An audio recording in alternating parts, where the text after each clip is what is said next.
The worst start in their brief history, Bob Brenly has been looking for some answers. His dynamic duo, Randy Johnson and Curt Schilling, have 1 win in 7 starts, and the rest of the rotation has 1 victory in 9 attempts. The Cardinals have taken the last 7 meetings with Arizona and are looking to keep the streak going. D-backs and Cards, next on Fox Sports Net.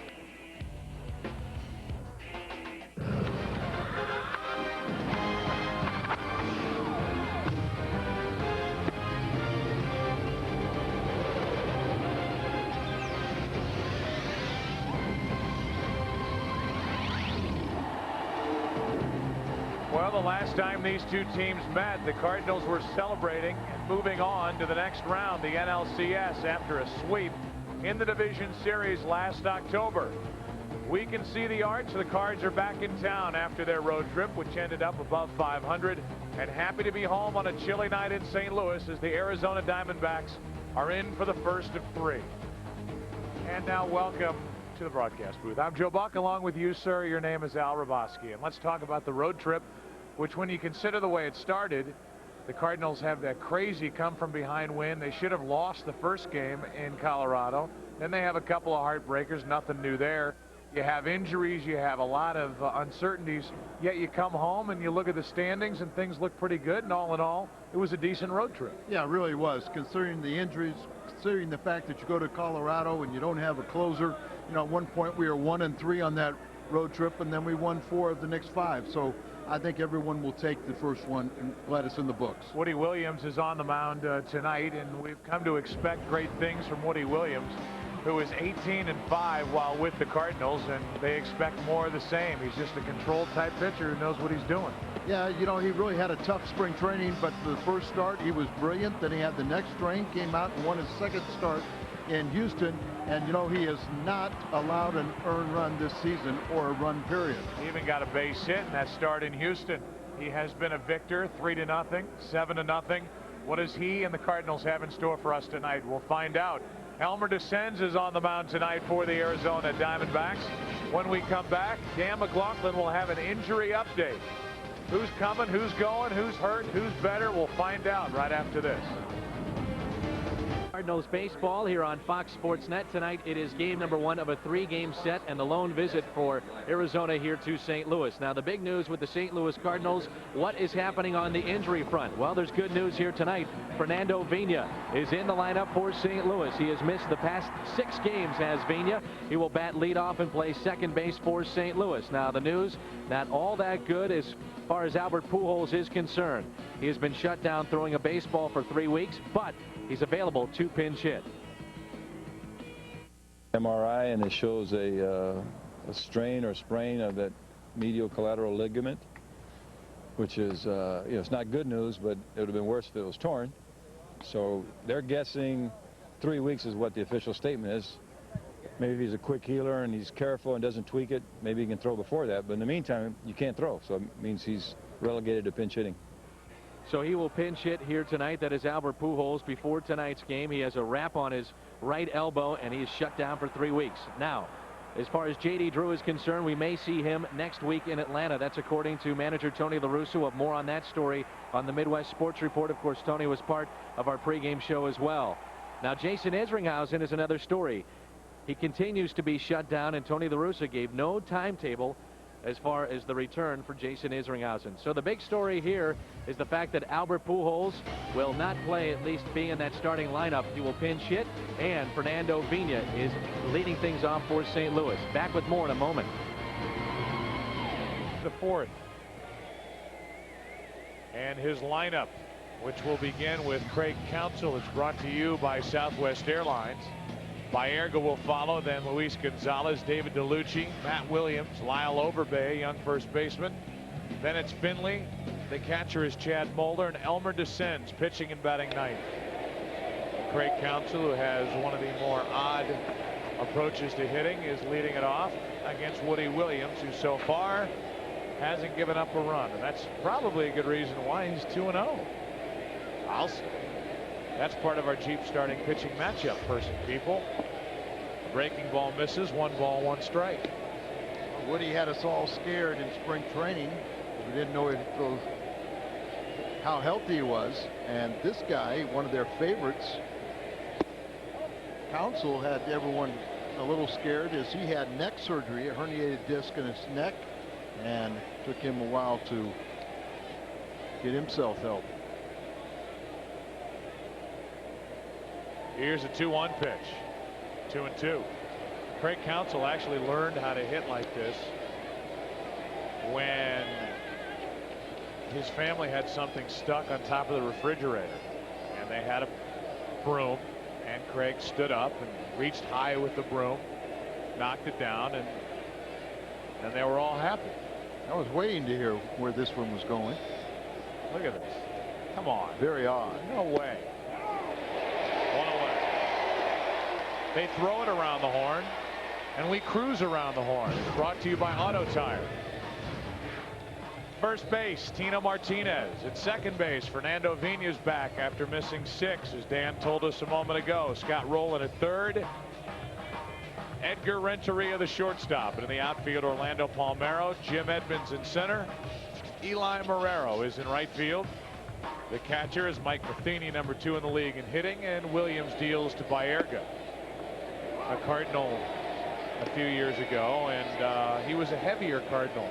He's done himself proud by losing some extra pounds. Well, he also had, the ACL surgery on his knee, and you can see the big batting average. It's byproduct of having a solid foundation underneath him.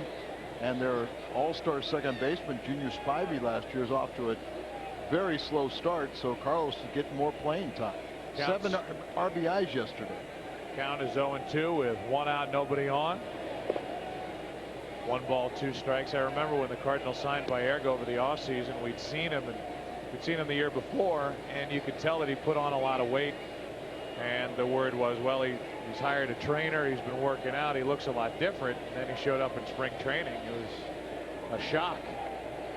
He just was not in good shape. And it's tough to play the middle infield spots, carrying all that extra weight. But you see a guy who was part of the youth movement and turning around the Cleveland Indians organization many years ago, with John Hart as the GM. He's put together a solid career and now is more of a bench role type player. And along with being a good one on the field, he's somebody that a lot of the young Latin American players, really a lot of young ball players in general, look up to in the clubhouse. And that's a big reason why Bob Brenly selected him for this team. Well, you remember when he was with Cleveland, he was kind of the leader and spokesman when they had that tragic boat accident in spring training. And that really impressed me, how he handled that situation.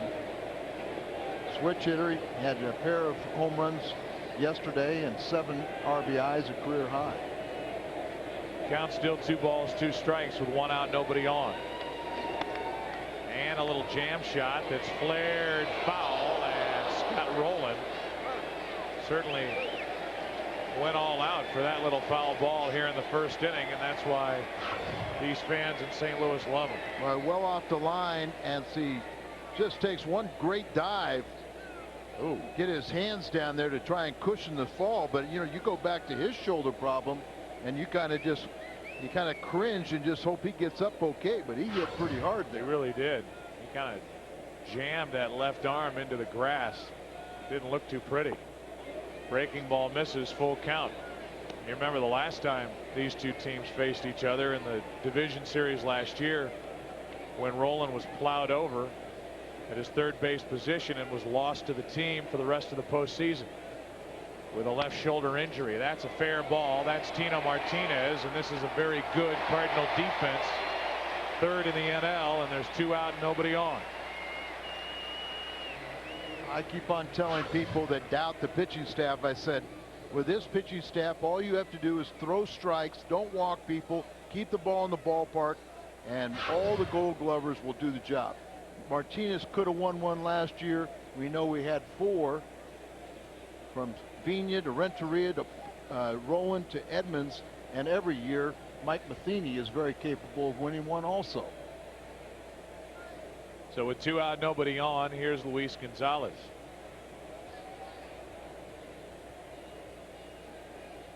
Woody Williams misses. This is kind of my smoky voice tonight, Al. Do you like it? Oh, it's Want to snuggle up next to me? It's kind of got me thinking about the bedroom already. Does it really? That's interesting.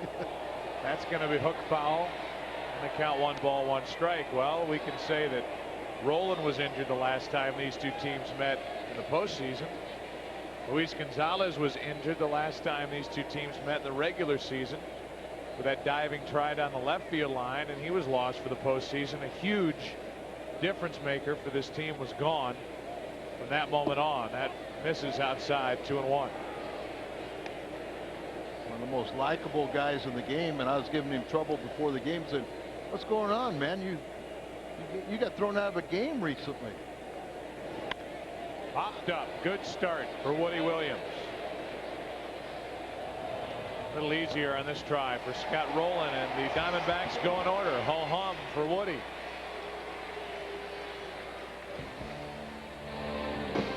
No score after a half. Tony has done it again. Here's his lineup, brought to you by Southwest Airlines.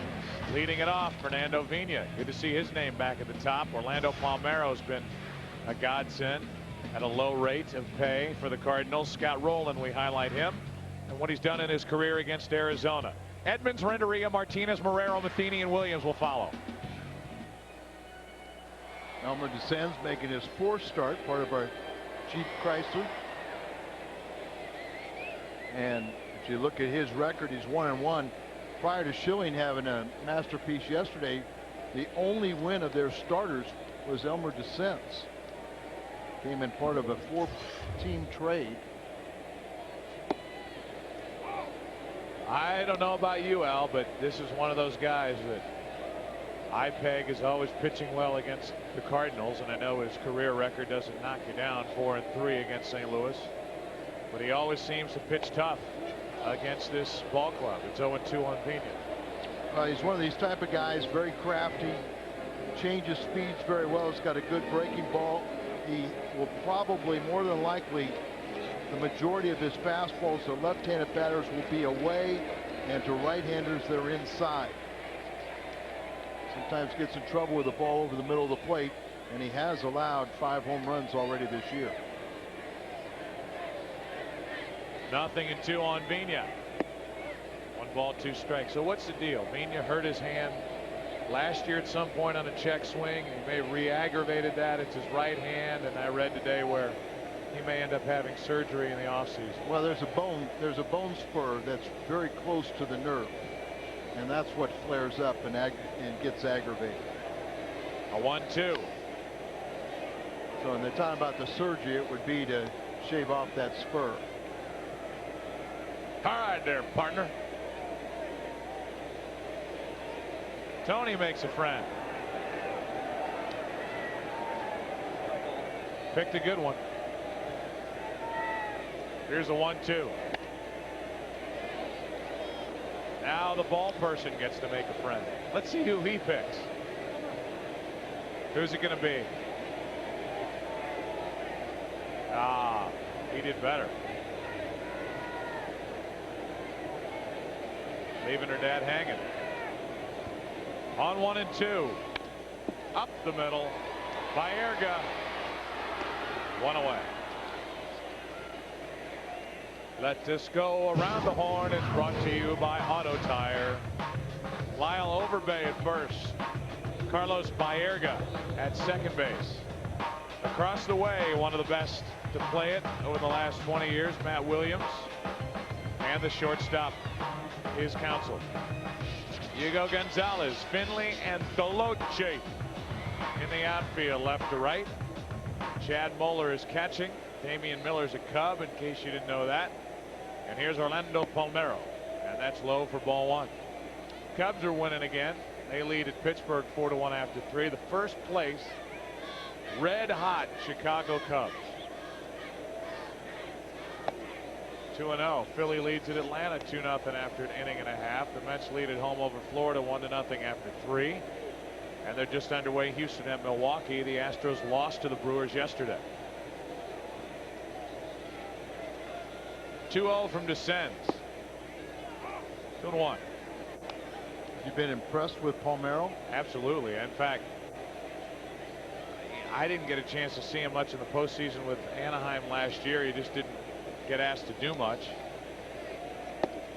He has surpassed anything I thought he would be, both at the plate and in the field. Absolutely. He's made some good plays in the outfield. Yeah, he has. I kind of kidded him after one of the real good catches he made in Colorado. I said, I didn't know you were that good of an outfielder. He said, I didn't either. And he made a good play in Houston. Yep. Here's a 2-2. See, in case you think I don't watch, I watch. Sometimes I turn it off, but I watch. And sometimes you turn off the sound. Sometimes I turn down the sound a little bit, like people are doing right now. 2 balls, 2 strikes on Orlando Palmeiro. Seems like a real good situational hitter. Understands what his role is in different spots in the lineup. And I think he's a terrific number 2 guy. He has become that out of necessity. You've got to accentuate the positives, and he's been that. 2-2.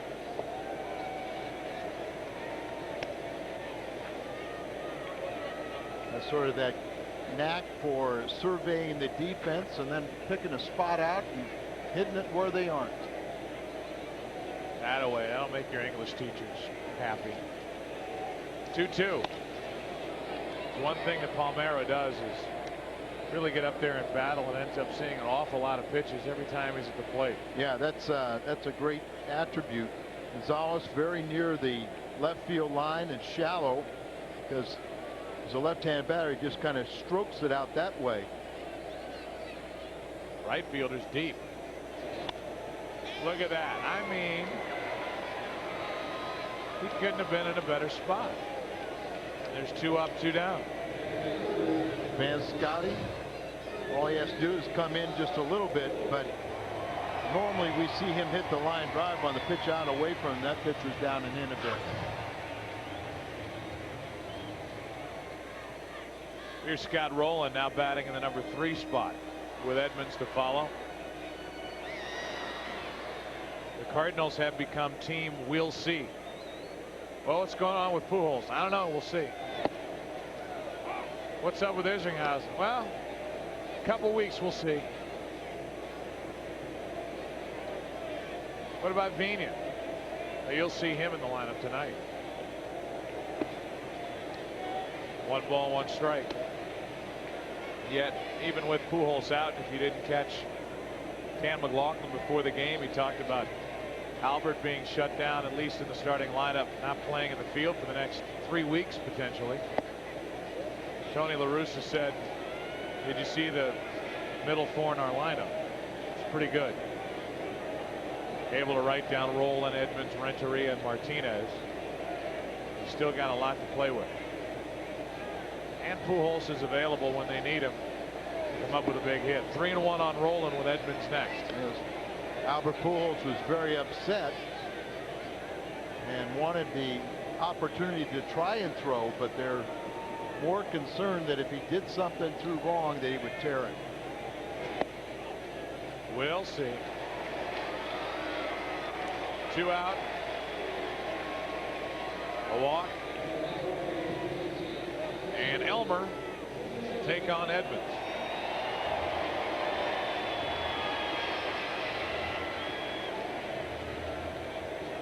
Number 1 in the National League with that .405 average. 4 home runs, 13 RBIs. You know, when he got the first look at the schedule for this season, a smile crept across his face. With Houston and Colorado on the Cardinal docket early. He loves pounding against Houston. He loves drilling Colorado pitching. And despite the relative inactivity in spring training, he's come out of the gate hitting .400. He loves April. I do too. My birthday is in April. 2-0. Well, a lot of clubs, you could tell this is a byproduct of advanced scouts seeing how clubs have pitched him up and in. When he's ahead in the count, murder's row. Behind the count, they can work him over a little bit, but Jimmy, since wearing a Cardinal uniform, has hit .382 24 home runs, 76 RBIs in April. A 2-0. Got under it. Will it carry? At the track, at the wall, inning over. 398 feet away. Just got up and under it a little bit too much. And after one in St. Louis, nothing. Williams and Overbay coming up for Arizona. You wonder what would happen in the postseason play if this play didn't happen. Alex Cintron running from second to third, and he hits Scott Rowland. Rowland done for the entire postseason. Now, Miguel Cairo played pretty well. He hit over 500 in that series, but still you consider what would happen if Scott Rowland would have been okay. And of course, earlier tonight you wonder about that shoulder. It looks okay, and a good diving play by Rowland. But Joe, you were talking about it before, and Al and I have talked about this an awful lot. The team had been through so much last season. That may have been just the final nail, so to speak, for that team, and maybe they had just been gone and done enough last season and maybe put them over the top as far as trying to get back into postseason play. Well, we were doing those games, Tim McCarver and I, and I don't know that we made enough about the fact that Scott Rowland wasn't available. It just took that extra piece away, and as DeLucci takes ball two, you think about missed opportunities. The Cardinals had base runners all over the place in that series against the Giants, but they could not come up with a big hit. And obviously having Rowland around would have done nothing but add to their chances of beating San Francisco. 2-2 is tomahawked into center. And Edmonds glides for it, 1 out.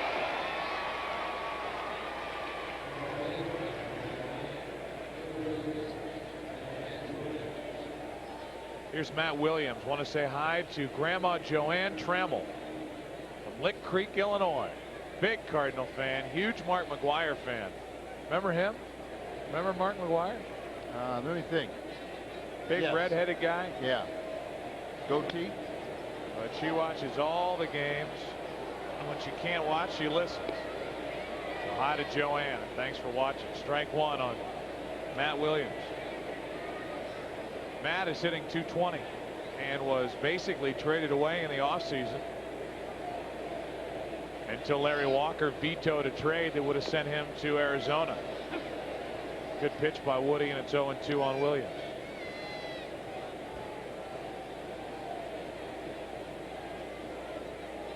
This Arizona team traded away a Rubio Durazo to Oakland. Real good-looking left-handed hitter who had a tough time staying healthy, but when he was available, he did nothing but hit. But they have cleared way for Overbay, who waits on deck. You know, the interesting thing about Elmer DeSanz was at Durazo's wedding when he was notified that the trade was about to go down, and of course Durazo was involved in that trade. 4 different players, and Durazo ended up in Oakland. 2 out as Woody Williams gets his second strikeout of the night. We want to send along get well wishes to Dale Lopino, one of our very fine tape operators who was in a serious automobile accident. He was on his bike. He was on a bike. That's a bad combination. And so we're all thinking about you, Dale. And if you're laying there trying to get better and listening to the game, we need you back here at the ballpark. So get back and get better soon. That's too high for ball one to Lyle Overbay. You know, we know tax day is painful for a lot of people, but that's what he was on the bike riding to the post office to mail his taxes.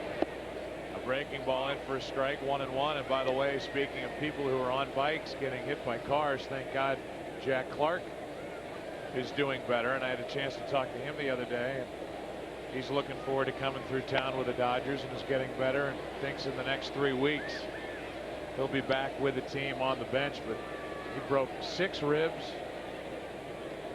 and had a serious cut in his head. And it was on opening day, or very near opening day, out in Arizona when he was hit while riding his motorcycle. And it was good to hear him. Sounded good, sounded strong, and I know he's getting better. Good. I know he did go to the ballpark the other day. 2-2 to Overbay. Woody's off to a fast start. 2 strikeouts in the inning, 3 on the night. You want to say hello or get well to anyone else, Al? You've got 4 seconds. You got 2 seconds. No score. Tomorrow, Cardinals and Diamondbacks, 1:10 start.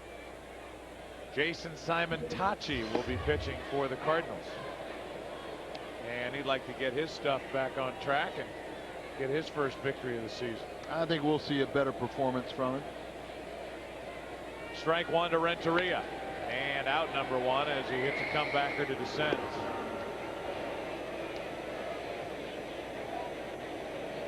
What a different look to this lineup when you compare to what the Cardinals threw out there on opening day with pieces moved all over the place. Tino Martinez is in his comfortable 6th spot, and as his average up to 286, he's been swinging it better lately. He has a 6-game hitting streak. And during that time, a 370 average.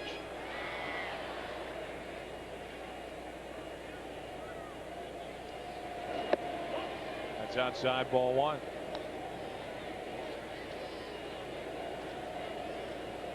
Tino's family have come in for the weekend.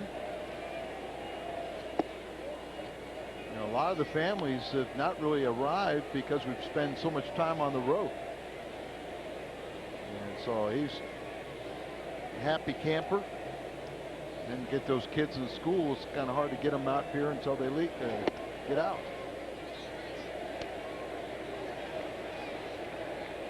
So we'll have the peace of mind knowing that everybody's with him. Talking to him in the clubhouse before the game, he was thinking back to the days in Tampa, growing up, springtime, going to Reds games, a 1-out walk. Dad would take him out of school and they'd go watch the big red machine train in Tampa. Coming up after the game, it's the Midwest Sports Report. 30 minutes of nightly sports news completely dedicated to the home teams throughout the Midwest. Clipped wings, a first for Jason, closeout special. These and other fine points will be discussed at length tonight on the Midwest Sports Report. They give you those tricky titles, so you really don't know what they're talking about. So you have to really watch, Al, and I'll be watching tonight, 10:30, right after the game. There's a strike into Eli Marrero. Eli's got a little 2-game hitting streak, but average way down. And seems like he's swinging way hard and pulling off pitches, trying to catch up to where he was last year. Well, can't do that. Tino hot puts it back to first base. Tiptoes.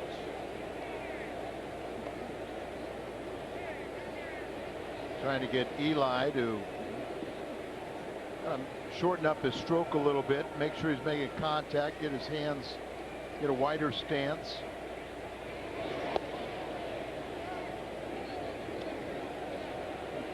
Hit the ball up the middle. Sometimes when you get a guy that's struggling a little bit like this, you could put the hit and run on. And you kind of force him to try and take a ball to the opposite field. But you got to have a guy that throws strikes, which Descends does.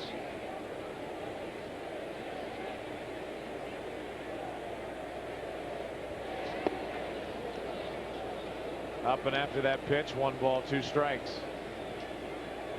Swing gets real long and you try to go after that pitch up there, you swing through an awful lot of them. That's a pitcher's pitch. You see how the head's just pulling off? You almost want to tell him, watch Mike Matheny for a while. Isn't that fun to say? It is very fun to say. Good for him. It's the hair. Mike Matheny's let his hair grow out. And all of a sudden, I think it's more than coincidence. He just can't make outs.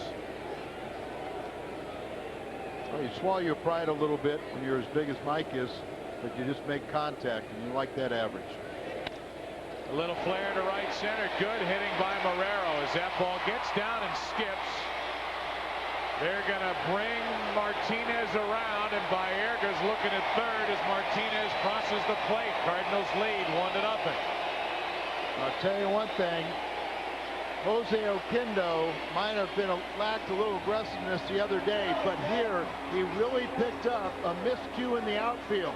The ball, and remember Morero, it starts with, he didn't try to have that big swing. He tried to make contact and guide the ball to the opposite field. Watch here. Finley missed it. Now DeLucci slips in the grass, and that is what Oquendo picked up. He's got the play out there. He's thinking he's only going to go to third base, but you pick up your third base coach, and he sent him home as soon as he saw DeLucci slip and fall. And you saw Martinez not look around and try to figure out what was going on. Just rely on your bench coach or your third base coach. Here's Mike Matheny now, trying to add to that #2 average in the National League at .393. Takes a ball. If he keeps this up and he doesn't get a haircut, imagine what he's going to look like in October. Oh, I might make him grow a Fu Manchu. It worked for some. For a while. Runner at second, 1 out, 1 ball, no strikes.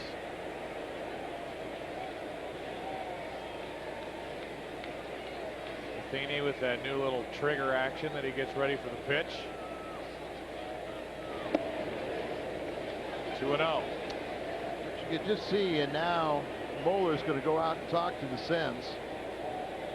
But Mike Matheny hit from that wide stance, pulls the hands, Joe, and it's just kind of like he's taken so much of the length out of his swing, and just sort of a short compact stroke, and then make sure you follow through, but really kind of chop at the ball a little bit and then pop your wrist.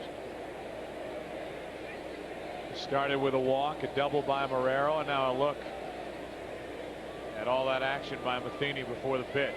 2-0. Into left center field. It's hanging up, and it'll get down. Another hit from Matheny. Another run for the Cardinals. Finley couldn't get there. Another double, and it's 2-0 St. Louis. Well, Arizona's been really struggling in all facets of their game. Starts with his short stroke. You know, you got all that wiggling to trying to get him comfortable, keep him relaxed. But really, he doesn't bring the hands way back. They stay right perpendicular, and then he just pops it, and then follows through with the wrist. And Finley, a Gold Glove caliber center fielder, really had a poor approach there. Probably should have been caught. Definitely shouldn't have got by him. So now what does Williams do with Matheny at second and 1 out? Typically, you'd have him just stand up there, try to get a hit. One of the better hitters in the league as far as pitchers go. But they've kind of put the clamps on him a bit. It's a chilly night. You don't want to see him try and do too much. Took a strike. Well, he's so good that he can take that chop, that butcher boy swing, just hit it to the right side and advance him. And there's some hitting room over there too. They got to bunch him up the middle, but you just try to hit it towards second base. That's a pretty big hole. And it's worth it with the speed that Matheny has and the singles type hitter in Vini on deck to move him over if that is what the result is. You can see Williams trying to shoot one over to the right. You know, he's just too good of a hitter his career here at Busch Stadium.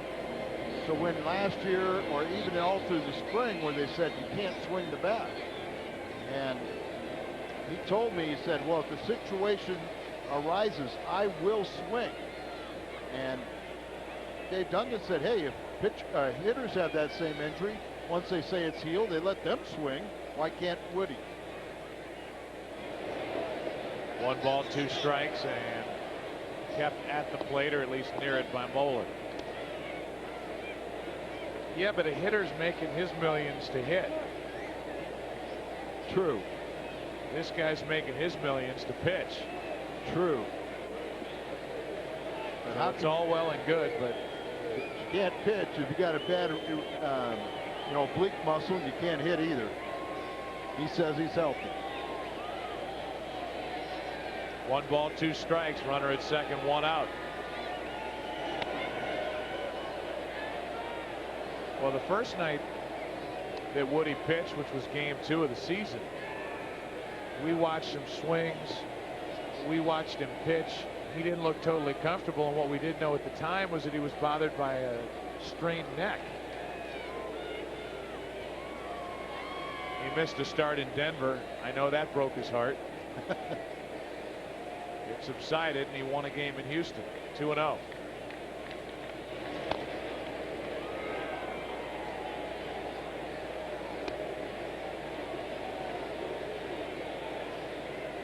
Dave Duncan paying attention to see how these swings turn out for Woody Williams. I was kidding Mitchell Page. I said, I'm the pitcher's hitting coach. You're the hitter's hitting coach. You guys better catch up to me. Cardinal pitchers are red hot. Williams, a line drive to left. That ball gets down for a hit. It's first and third, 1 out. There's another one right there. I mean, we have seen some wretched outfield play in this inning by the Diamondbacks. unbelievable. Remember, all 3 outfielders have had a gap. Our Nextel direct connect hit is this line drive.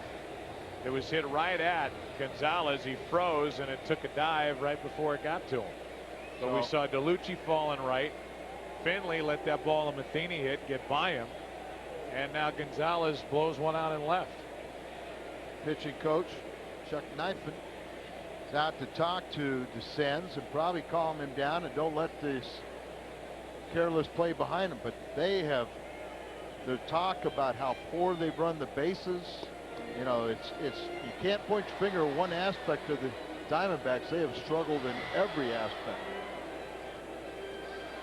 Here's Vina. Be nice to put up a big inning on the Diamondbacks. They won a couple in a row, but still have won only 5 games all season. This starts out here. The first one falls down. That allowed Martinez to score. Here's the last one on Woody Williams' base hit. Vina with a base hit to left, and it's 3-0 Cardinals. Good swings the entire inning by these Cardinal hitters, and they have not tried to do too much against DeSenz, and have taken advantage of this Diamondback outfield play. Now, if I talk about the first inning, left-handed batter is going to get a lot of pitches away from him. And you see that ball right out there, just absolutely pitcher perfect. The line drive, the opposite field, guiding the ball out there when the ball's out away from you. This is a good hitting team, and hitting becomes contagious. Orlando Palmeiro 2 on 1 out.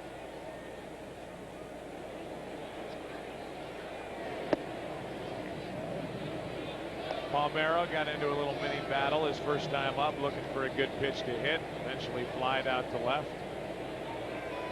Same defensive alignment. Gonzalez, the left fielder, close to the left field line.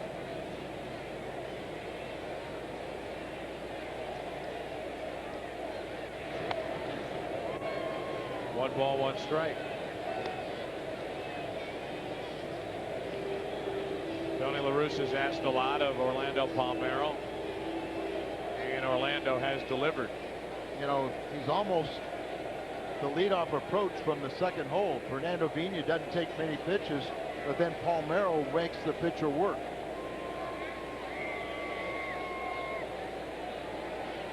A 1-1.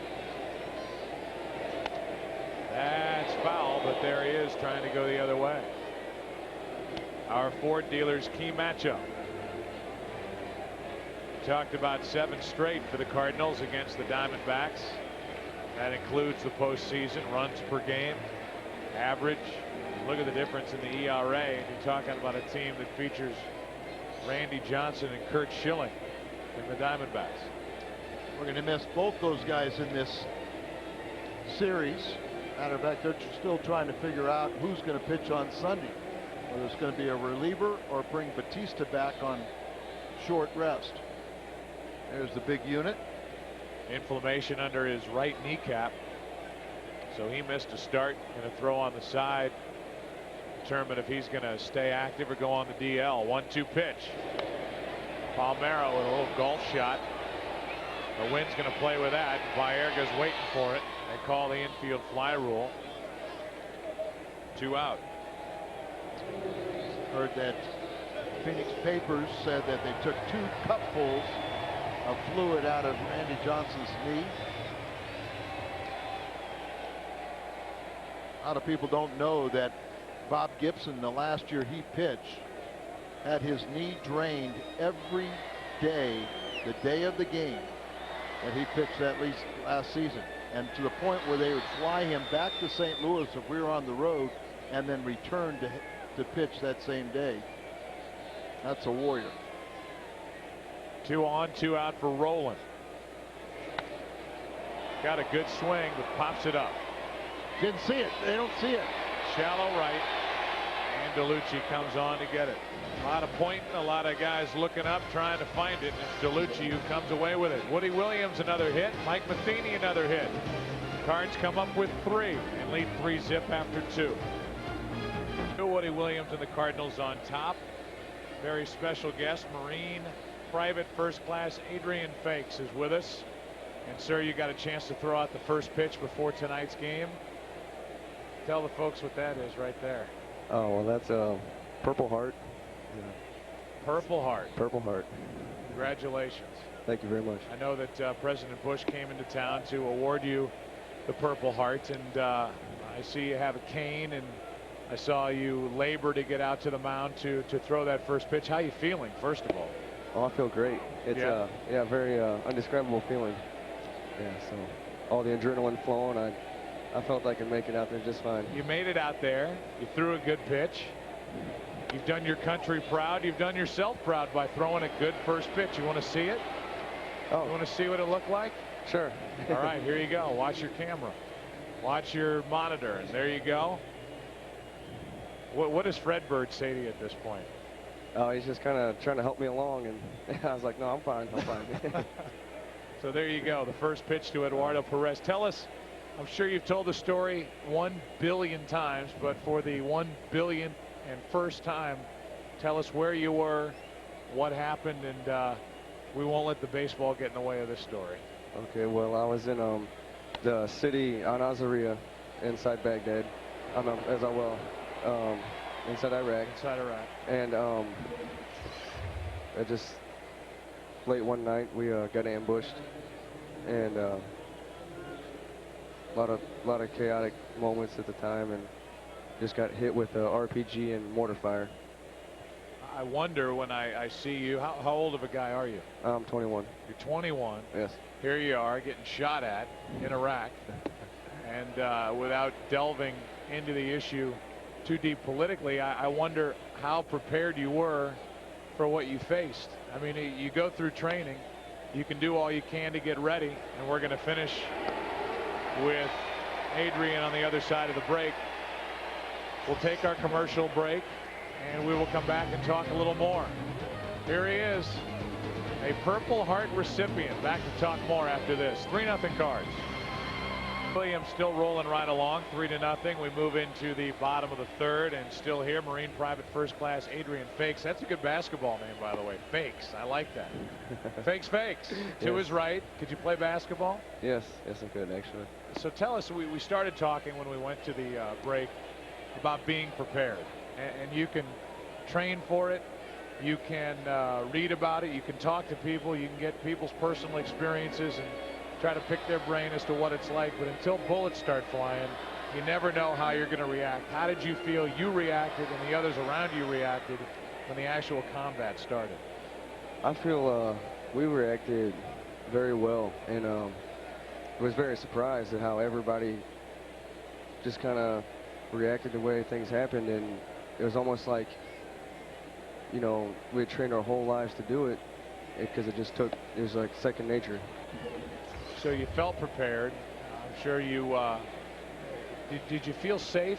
Did you feel like I'm in a horrific situation, yet because of the preparation we've all gone through, and because of the guys that I have, the guys and gals around me, did you feel like there was strength there and there was protection there that allowed you to take those steps forward? Oh yes. As soon as the shots came in, the first ones, And then actually when we got down on the ground and they started, you know, coming amongst us, and with all the other fire we were taking, we knew that, you know, God was with us. And if he wouldn't have been, I think we would all got it a lot worse than we did. Were you surprised when you got back here at the extensive coverage that we as citizens have been getting? And that being said, even with the embedded reporters and even with all of the information that we could bombard ourselves with all day, every day with the different cable stations, are we getting a good feel for what it's like over there? Have you looked at the coverage? Has it been fair, like people say? Has it been true to what the actual feeling is like over there? Well, I think the only way you can actually get the feeling is actually being through it and being there. But with the cover and everything that is coming back here, 'cause when I got back, you know, to the States, watching CNN, that's exactly the way it is. So. Did you have an embedded reporter anywhere near you guys? Yes, we had 2 British reporters attached to our unit, but kind of never really knew where they were at. So. You know, I don't want to burst your bubble, but for fair and balanced reporting, you might want to check out the Fox News channel. No. What do you think? No. Come on, throw us a bone here. You're on Fox. Huh? No, come on, no. say I'm a Fox guy. No. Hey, I know you're back, and I know you're safe, and I know you're rehabbing, and I know you get better. But how much of you wants to be back over there finishing what you started? I feel that if I couldn't be here at home, that's exactly where I'd want to be.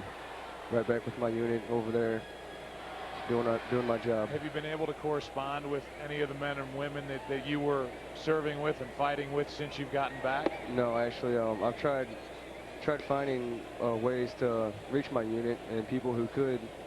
I've asked them, and they said there's just with the lack of communication and things that we didn't have over there that we needed, it wasn't really possible, all the moving around so fast. Were you surprised at the length of the war, and obviously the war is still ongoing and there's still a lot to be done over there, but at least as far as the major fighting and the major battles, were you surprised that it took as long as it did? Did you think it'd take longer? Did you think it would be done faster? Where do you come in on that?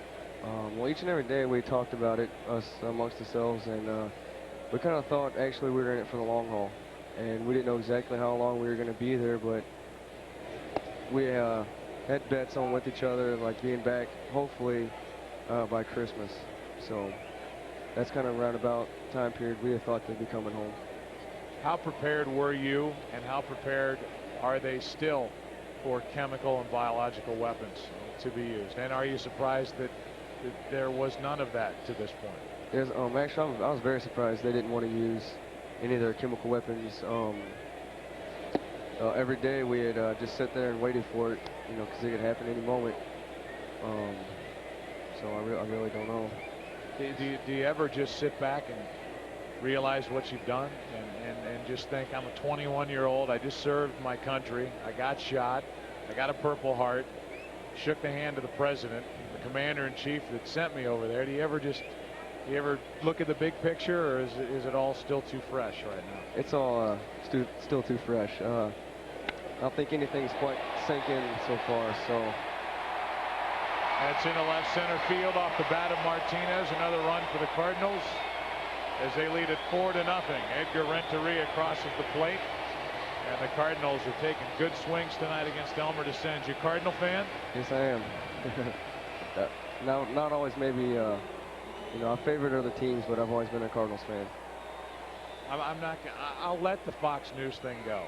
I'll just let it go. Okay. Okay. We'll just act like that didn't even happen. All right. All right. That's fine. It's an honor to meet you, and thank you for all that you have done and all the men and women that you served with. You've made us all proud and taught us all great lessons that we learned back here in the comfort of our living rooms watching whatever news service we might watch to get our information. Thanks for stopping by, and thanks for bringing us good luck tonight as the Cardinals lead 4-0. Well, I'm honored to be here. So, where's that Purple Heart going? Where are you as we wind down? What's in the immediate future for you, and then I'll let you go. What are you looking at the next? Just to finish my 4 years in the Marine Corps, and then just go from there. Go from there. Go from there, yes, sir. Well, you've done well to this point. We're all proud of you. Oh, thank you, sir. Thank you. All right. It's our pleasure. Ground ball over to the left side as Marrero becomes the second out of the inning, and Tino Martinez stays put at second. Marine Private First Class Adrian Fakes, a Purple Heart recipient and somebody who we can all look up to. So we thank him for stopping by. As Al Raboski will have to somehow tell me what's going on in the last inning and 2/3. I know this. They're going to walk Mike Matheny this time to get to Woody Williams. And leave it up to Woody to try to come up with his second hit of the night as the Cardinals have added to their lead. And the guy who's hitting .404 and who right now is leading the National League in hitting, Mike Matheny, is going to draw the intentional pass.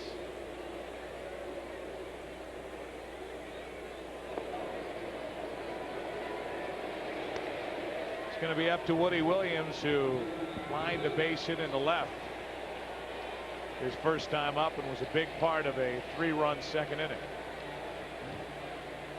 Catch the latest on the Redbirds with a subscription to Cardinals Game Day magazine.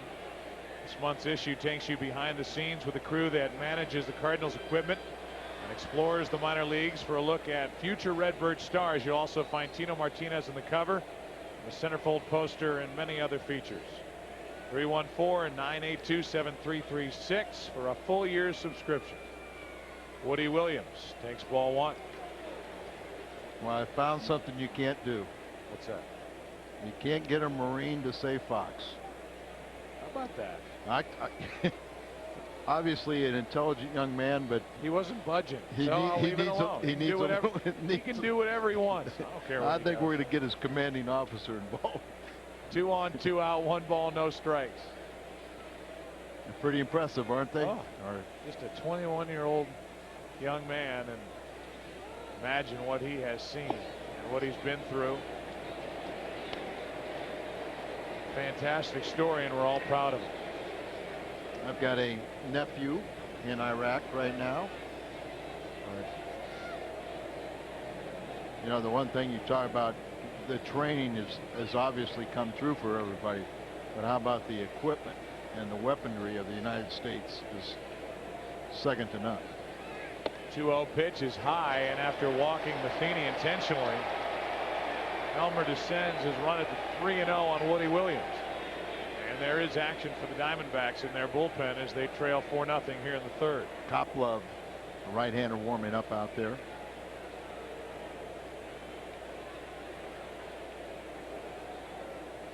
Woody will take on 3-0. And I'm not going to say we'll take on 3-1, but we'll wait and see. I think he is a good enough athlete, a disciplined enough player that he'll look for a pitch in his zone, and I'm sure he has the green light to go hacking at it if it's there. He hacks at it and chops at the counsel, who steps on to end the inning. But the Cardinals come up with one more run. The Purple Heart. And our thanks again to Private First Class Adrian Fakes. On Fox Sports Net, brought to you by Subway. Try one of Subway's Chicken International subs on new gourmet bread. Subway, eat fresh. And by Aflac. Ask about it at work.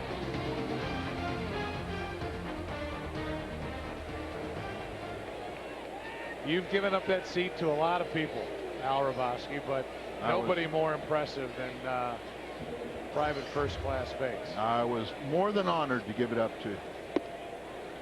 I was just talking to him back there, you know, and just in '97 I went took a C-130 from Ramstein into Bosnia and over to Hungary, then to the Navy with Italy, Sardinia, and Sicily. You know, there are our kids, for the days of them, just they're so inspiring, and they're so intelligent, and obviously they're committed. 1 ball, 1 strike, top of the order. No base runners yet tonight for Woody Williams. 2 balls and a strike. We'll give you our Aflac trivia question coming up here after the first out.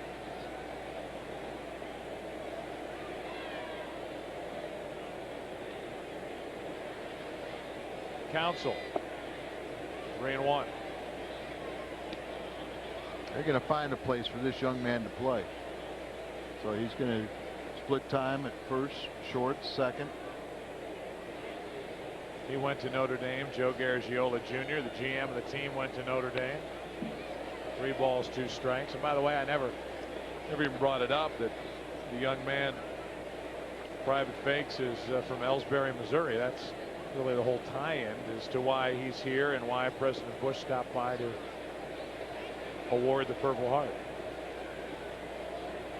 3 balls, 2 strikes, leading off Counsell. Still full. Let's go Blues. You remember Mark Hill? Oh yeah, He's from Ellsbury. I didn't know that. Yeah, I just talked to Adrian's father, and Adrian's father just said, "Oh yeah, I know Mark, the manager of the Rascals." Pitch number 45 of the night is popped up, foul back, and out of play.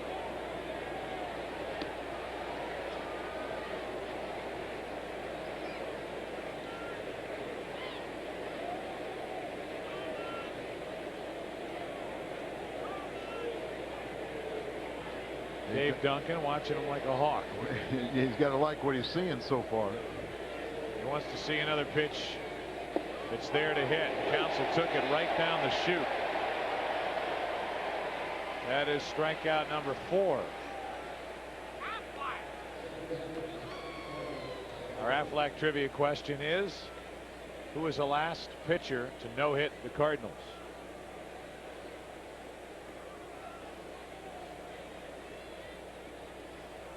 You know?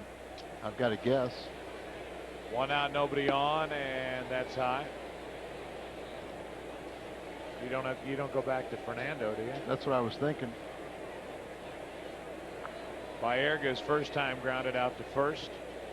Woody Williams got a chance to see that good defense go to work for him. Tino Martinez made a diving stop to his left. Woody Williams smart enough to realize that he has here what he didn't have in San Diego, and that is guys on the infield that can help him get outs. Tough play. Made easy as the ball came up for Williams. His side muscles thank the baseball gods for that hop. And with 2 out, nobody on, the batter will be the number 3 hitter, Luis Gonzalez. Remember, he was a college shortstop, and so he knows what to do once he releases the ball. He becomes a 5th infielder.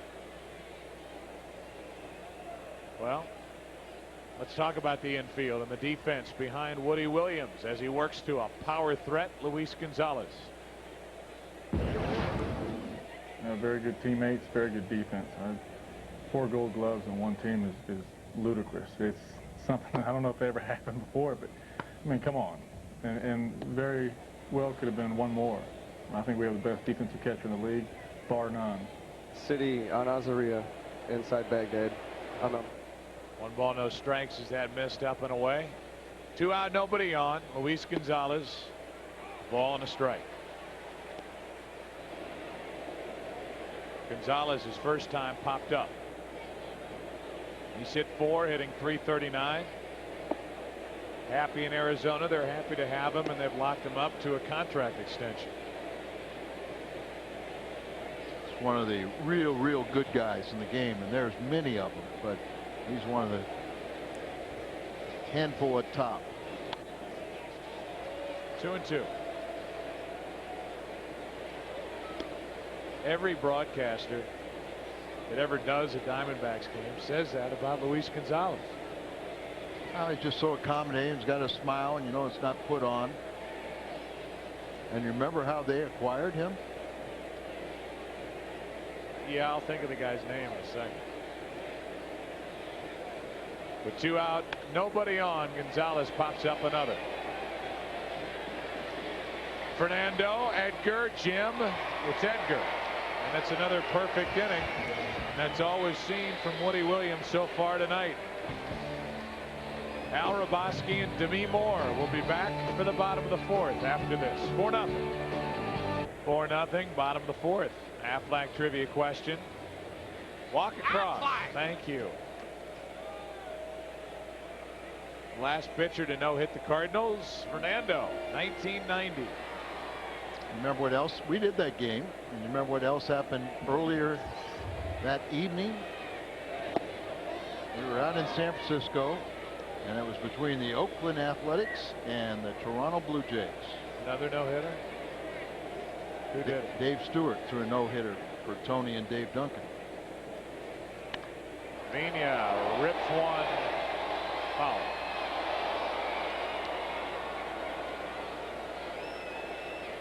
One of the odd things about that, I think you and I, as we watched that game, we didn't think Fernando had what you call no-hit stuff. You know what? I'm calling you on this one. Think I was wrong? No, I was broadcasting in Louisville, so I don't know who you were working with, but it wasn't me.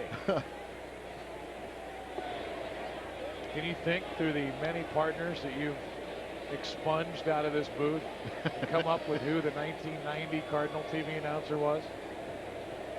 George Grand. Could have been George Grand. Bob Ramsey. Carpenter. Luis Gonzalez takes care of Pena. Wasn't Ken Wilson. How about the best damn sports show, period? Oh, sports' biggest names come together for the greatest night in sports television. They've used that before. Best damn sports show, period, presents the 24th annual Sports Emmy Awards, or as I like to call them, the SPEMMYs. Be there as the greatest athletes in the world gather in New York City to relive the sports year's most historic moments. Join host Joe Buck. That's right, Joe Buck. Joe Buck for the 24th annual SPEMMYs. Sunday, April 27th, Fox Sports Net. Palmeiro, 1 ball, 1 strike. Live and in person, Joe Buck? Live and in person. Although I think the show airs a week after it happens.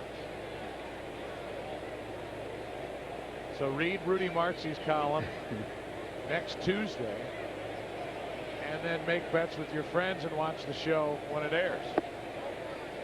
2 balls and a strike on Palmeiro.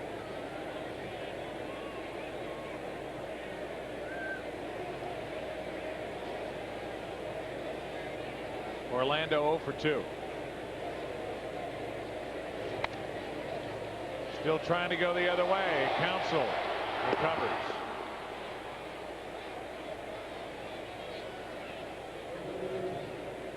Friday, May 2nd, the Cardinals play the Expos. It's Bud Light T-shirt night at the ballpark. First 25,000 fans, 21 and over. Open your eyes. Open up. Come on.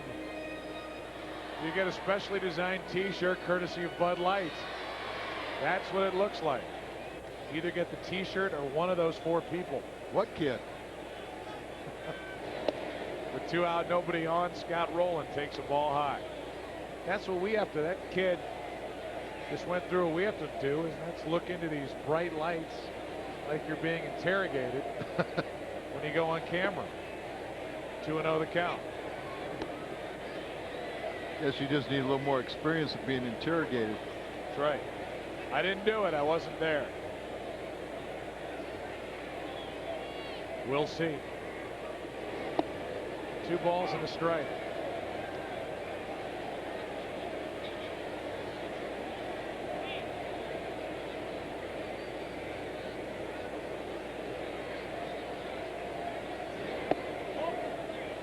Three and 1 from elbow.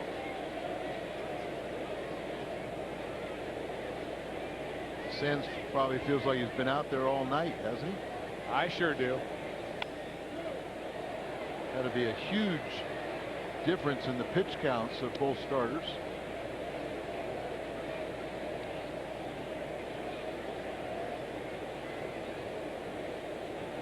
Three balls, 2 strikes, 2 out, nobody on. Rolen hitting .321. 5 home runs. That's over but low. 2-out walk, and Edmonds will bat. It was the 85th pitch for DeSenz and 54 pitches for Woody. And a 4-0 Cardinal lead as Williams is not allowed a base runner.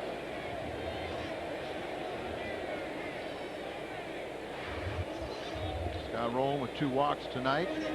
Puts him at tie for second place in the National League in walks.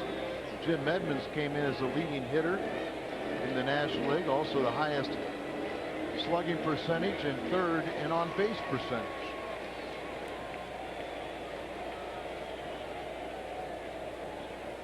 How about a little Edmonds pop out of the park? Or that. Run, Scott, run. Run, Scott, run. Send him, Jose. 5-0. If he's safe, it's 5-0.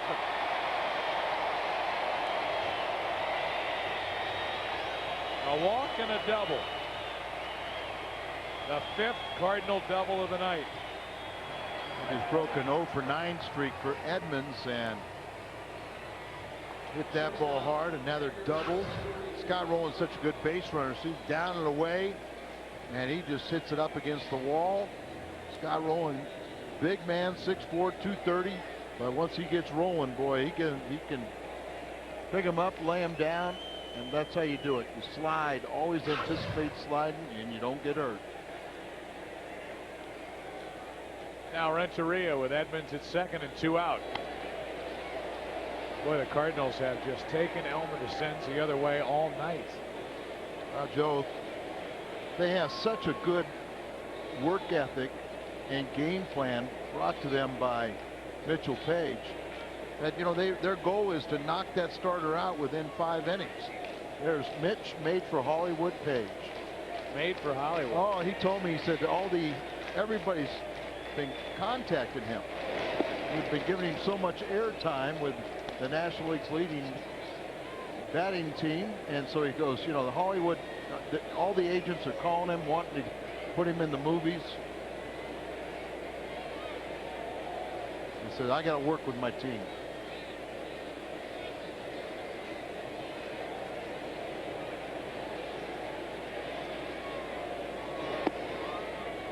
You like a Mel Gibson Buddy picture?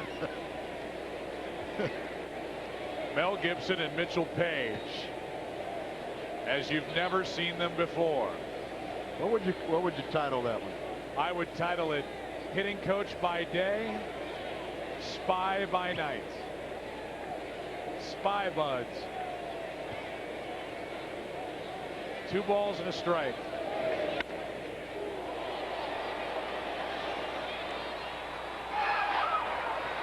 Are they actually yelling in the dugout for the guy to drop it?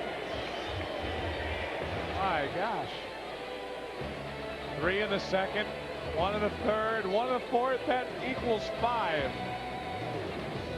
Up by the score of 5-0. A real big question mark for Tony La Russa. When will he be able to get Albert Pujols into this game? If you're just joining us, Albert not starting. He's out with a sore elbow.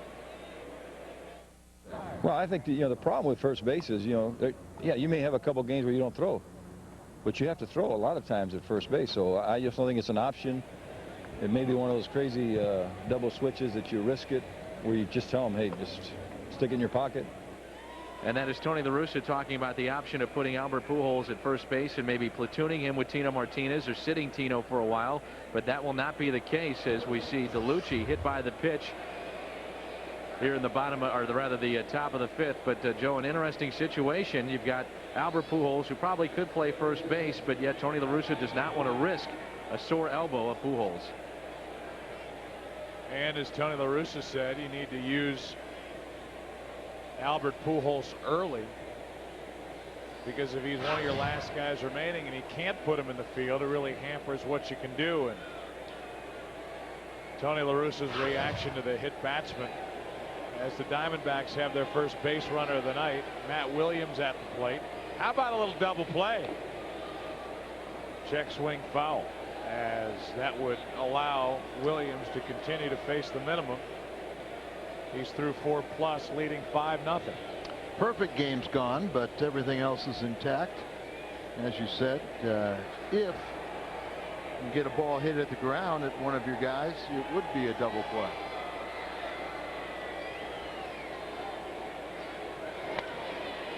That's foul.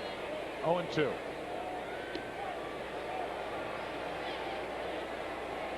We're fan friendly here at the ballpark in St. Louis.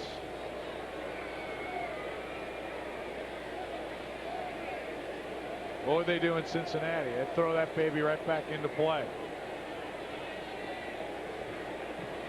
How about some of the teams that mark their batting practice balls so they don't lose a ball?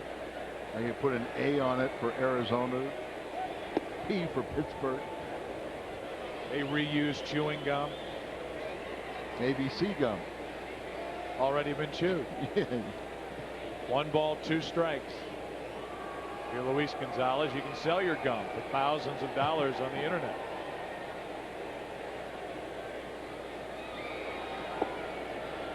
Two and two. Look at that. Yeah. That particular piece will be available later tonight. Tell that story. How was it a disc jockey that retrieved some gum after a game, or? I don't know any of the specifics on it. He had his DNA to make sure it was his. 3 balls, 2 strikes on Williams. I heard you put in a bid to spend the day with Canseco. Well, you have to do it at his house. He's on house arrest, isn't he? Yeah. Come on over. Where do you want to meet? Well, we can go to my house.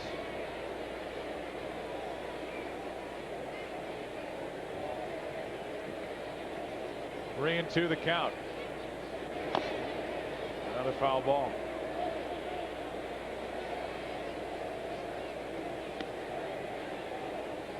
Offensively, they actually play Matt Williams to hit it the other way.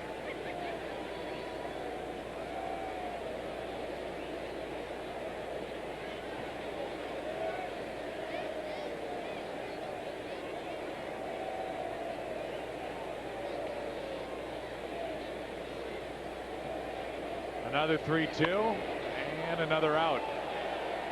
Right center. 1 on, 1 out.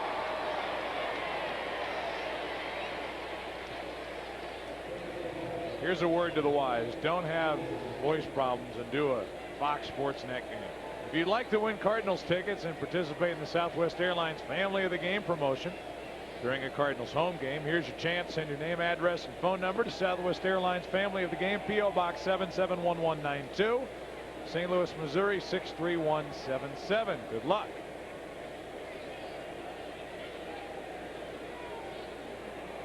One on, 1 out for Lyle Overbay. This guy's an interesting story. That's out of play. Rookie. And remember, we talked about it, they got rid of Durazo to make room for this guy. Got up to a terrible spring, was like 1 for 10, and then he just let loose and just been smoking the ball. He's got a 10-game hitting streak, 6 straight games where he's had at least an extra base hit. They think he's going to be a good one. Steps into the ball. Starts out wide open like we've seen Larry Walker do, or Galarraga. Some guys that start with their front foot spread out wide and then they walk right into the pitch. Middle infielder's looking for a double play ball, and instead it's a base hit. First of the night for the Diamondbacks, and it puts 2 on with 1 out. As Steve Finley walks in, Lyle Overbay gets a base hit, and the crowd appreciates the fine work of Woody Williams as his no-hit bid is gone here in the 5th. 11-game hitting streak now for the young man, and he has had career high 109 RBIs last year, the 3rd time in 4 pro seasons that he's broke the 100 RBI barrier. So just stop the bleeding right here, Woody.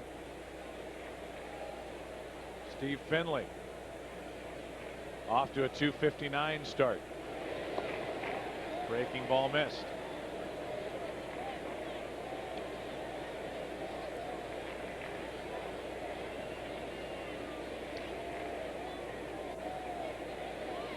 Williams in his first jam of the night, leading by 5.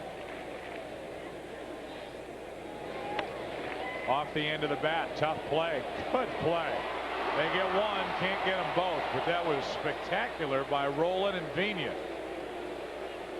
Nobody cheats better than Fernando Vina at second base. He is a ghost, like they used to call Javier. He just gets it, gets out of there, gets rid of it, and this had all kinds of spin on it. So our Pennzoil protection play, and you could see with that coming off the bat there, he was not going to get a true hop, and he really didn't have the time to take the ball out of his glove and throw it. So he kind of backhanded it towards Vina, and a very nice scoop by Martinez on the other side. Scott Rowland made a play on Wednesday afternoon that most guys would never try because the chance of taking an error was so much greater. But he's going to try and always get that lead guy. Questionable there. Was he on the Questionable? base? Hey, Who wasn't on the base with a ball? We saw Vizcaíno in Houston Questionable. that straddled the base. Wasn't anywhere close to it, and they gave him the double play. So that one was questionable. Okay. Hey, it's the difference between our guy and their guy. Okay. Questionable. Well, he touched it one time. Yeah, he just didn't have the ball. But he's in the vicinity. See, he's there, and there he's Yeah. Now he's got. You said he just called him a ghost. He's good at it, and that's what they allow you to do. That is hammered down the left field line. It is foul. Just foul off the bat of Chad Moeller. That could have made this game interesting in a blink. You can see it is foul to the left side of the pole. Just a long out. I thought you were a pitcher. That's a foul ball, Joe. I'm also a play-by-play guy, and it got my attention all the way down the line. And then took a dive foul. I know it got Brenly's attention, and I'm sure LaRussa, who had the best look at it of anybody, except for you at home watching on Fox Sports Midwest, that great camera work. Adrian's favorite network. That's right. A 1-2.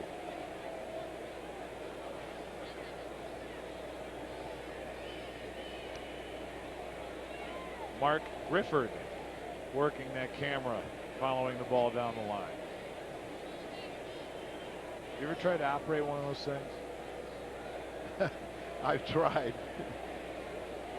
We got the professionals working it. Now a 2-2 to Chad Moeller. First and third, 2 out. Woody started to walk. Thought he had the end of the inning, but Brian Runge, the home plate umpire, didn't agree. He's called a lot of strikes for Woody here tonight, and that one sure appeared to be at the top of the strike zone, but definitely in the strike zone. He's given him some low pitches though. 3-2, runner at first will go. Tough play. There's nobody better. And now I'd like to sing for you, Nobody Does It Better. Nobody does it better. Makes me feel sad for the rest. Chance to get a glimpse of one of the greatest high school basketball players of all time when LeBron James joined some of the nation's brightest young stars in the Jordan Classic. Sunday at 2 p.m. only on Fox Sports Net.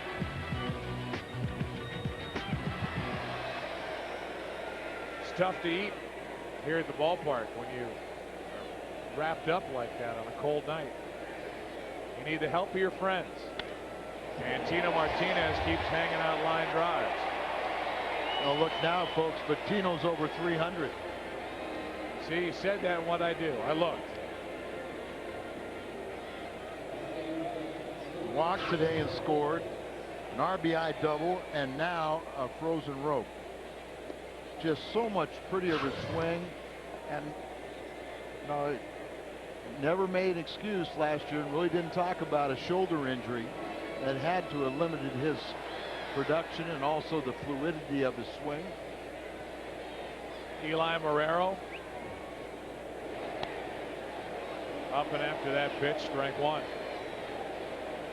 Elmer Descends is at the end of his night, due to lead off in the 6th inning. In fact, when Moeller grounded out after nearly hitting a 3-run home run in the top of this 5th, Mark Grace was already in the on-deck circle. Well, this will be it for him.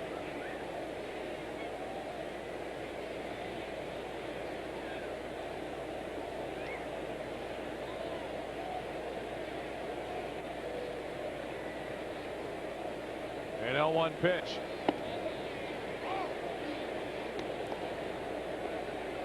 Nothing in 2. Eli, the first time up, just a good swing, hitting the ball out to right center. Next time he tried to pull it, grounded out.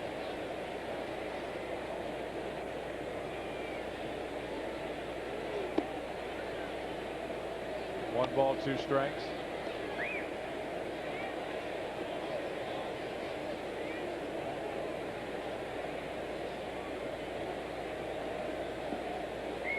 Randolph, a young left-hander, is out in the bullpen.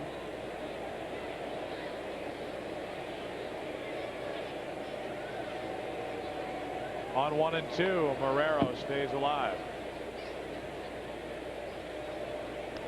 As Randolph, you had Kopla up earlier. A couple guys that would have been candidates to start the game on Sunday if Batista doesn't make that start.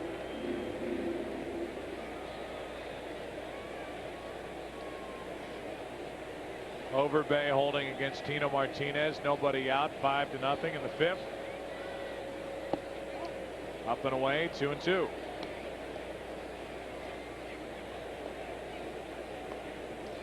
Florida now leads at the Mets 3-2 in the 7th, and the Cubs still leading 4-1. They're in the bottom of the 8th at Pittsburgh.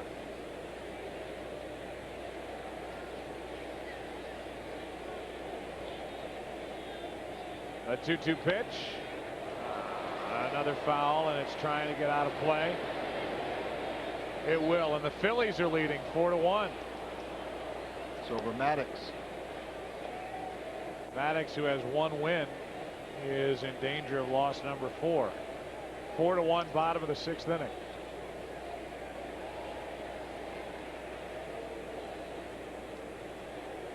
Anaheim will play at home later against Seattle. San Francisco at LA. Blues at Vancouver, 1-0 Vancouver. Final minute of the first period. 2-2 pitch. That's foul.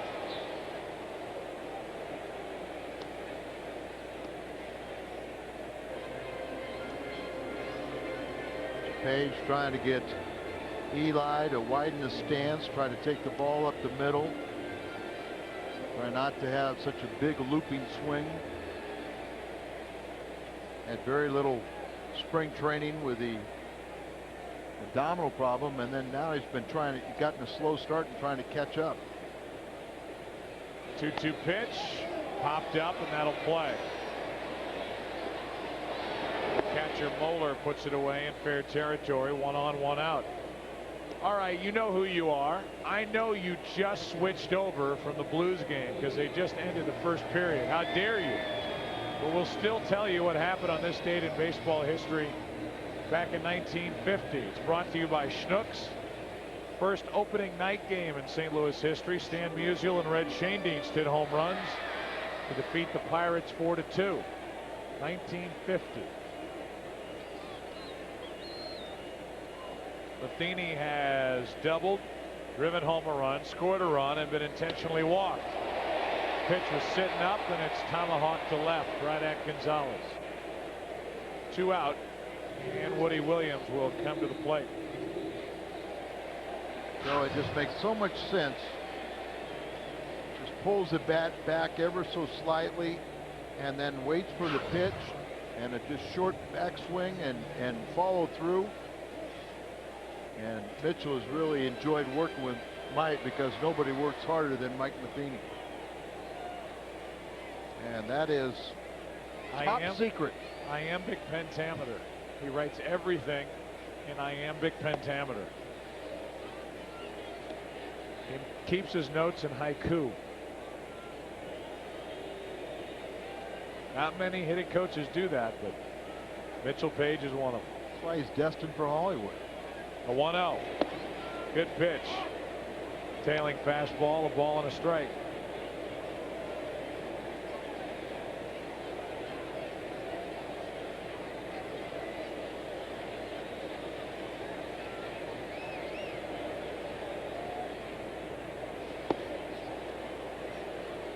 One ball, 2 strikes.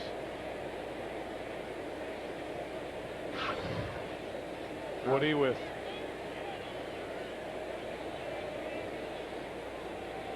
that's the kind of swing that they worry about when you're reaching out there.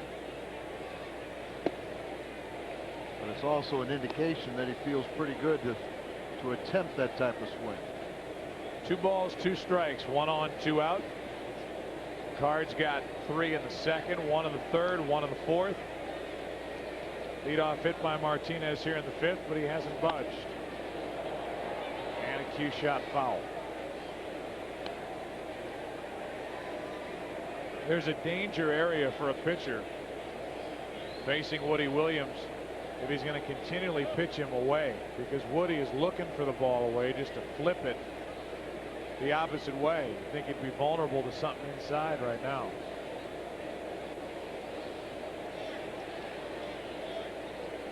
Now they set up inside. And a fly ball to center for Finley. That'll do it for the Cardinals in the 5th. Cards have left 6. Inning number 6 rolls in.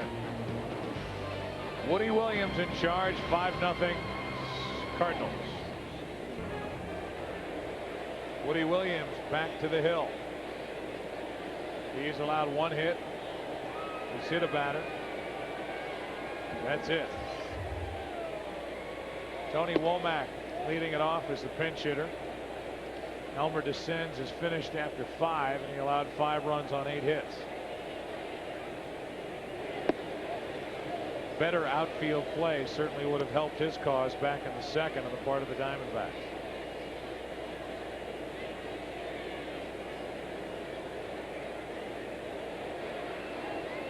In on the corners to guard against the bunt, Womack, who 2 seasons ago ended the Cardinals' hopes of advancing to the NLCS with a division series game 5, a whole shooting match base hit against Steve Klein.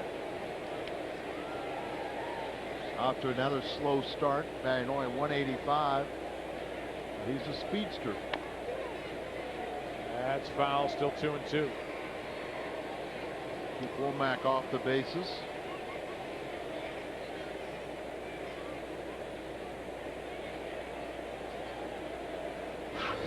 There's a Hall of Famer and one of the members of the 3,000 hit club. Still trying to get all-star votes. Womack strikes out as Woody Williams rings up his 5th of the night. Robin Yount. He lives in the Phoenix area, and sometimes Hall of Famers don't make good coaches, but Bob Brenly said he's exceptional. Really a hard worker, got really involved with the guys, and really enjoying back in uniform.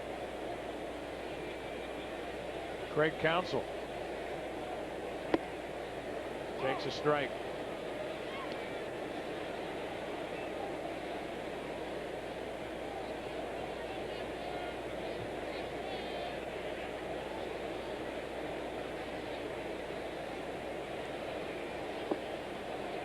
Breaking ball misses, 1-1.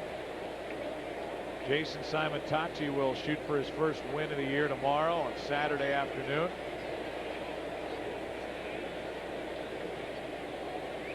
Take on Byung-Hun Kim, former closer, is now the starter, a starter for Bob Brenly. Slowed by an ankle sprain, but he will go. That's a base hit the opposite way. Counsell does that a lot. Palmeiro digs it out. It's a 1-out double.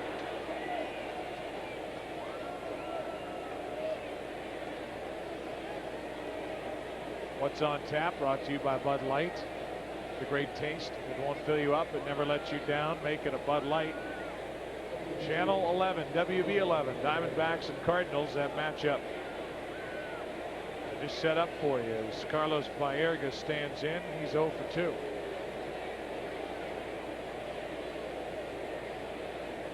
They only have 2 hits on the night for Arizona, but you know they're cautiously watching, keeping a good track on Woody.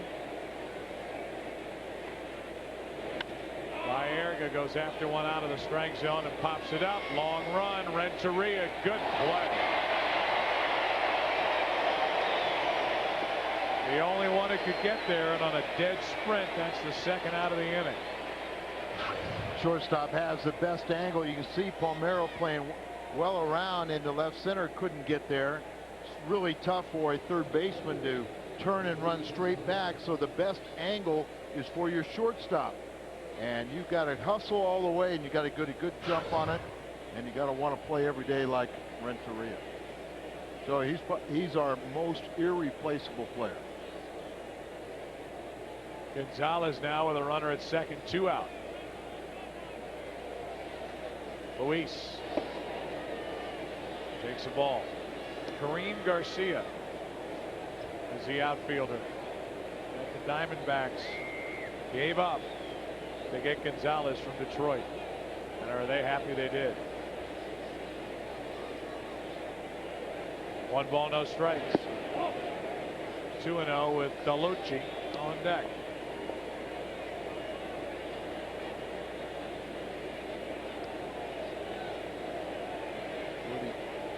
Usually ahead in the count, but you can see how he moves the ball around. 2-0 pitch. Able to tie up Gonzalez on 2-0. A lot of times you can get in on a guy because he's thinking that you won't challenge him, that you'll throw the ball away from him, and a lot of times hitters jam themselves on 2-0 pitches.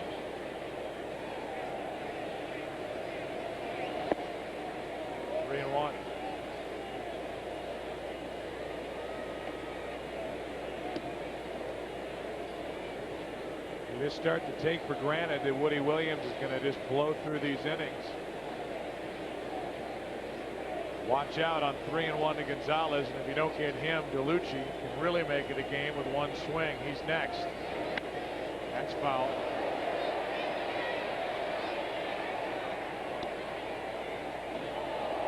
And it's a full count. Coming into this game, Gonzalez has hit safely in 10 of his last 12 ball games and a 396 clip with 9 RBIs and 7 multi-hit games. So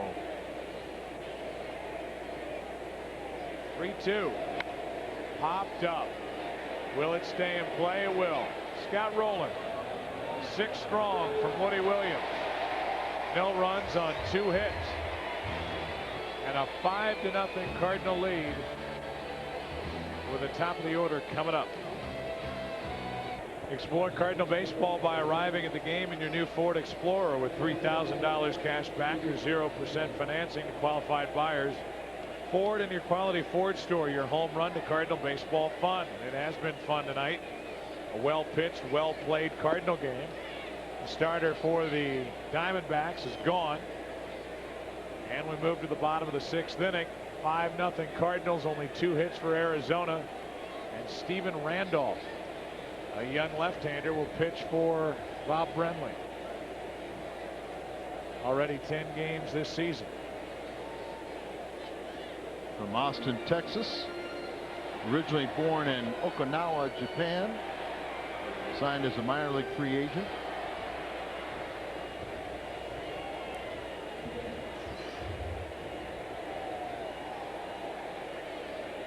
Pena first up. Strike one. Fernando is singled, driven home a run with that hit back in the second.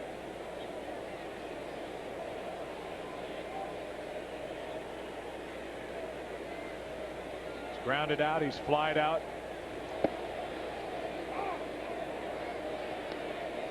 It's 0-2. Randolph, pretty much through his minor league career, has been a starter. He originally was drafted by the Yankees.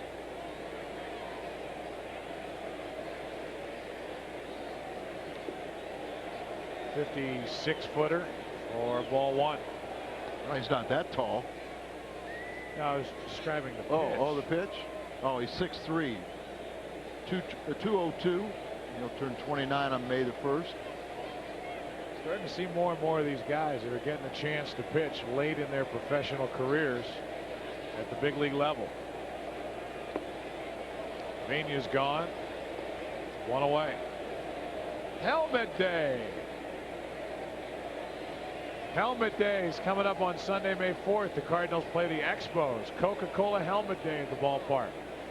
For all fans 15 and under with a paid admission. Sunday, May 4th, Cardinals and Expos, the red hot, high flying Montreal, Puerto Rico Expos. Call 421-2400 or log on to stocardinals.com for tickets. Eduardo Perez will come off the bench and bat for Orlando Palmeiro.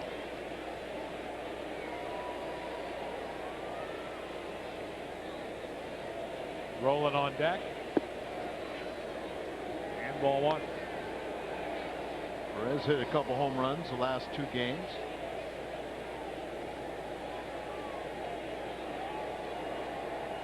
He hit a big boy home run off Ben Sheets the other night in Milwaukee. Yes, he did. 2-0.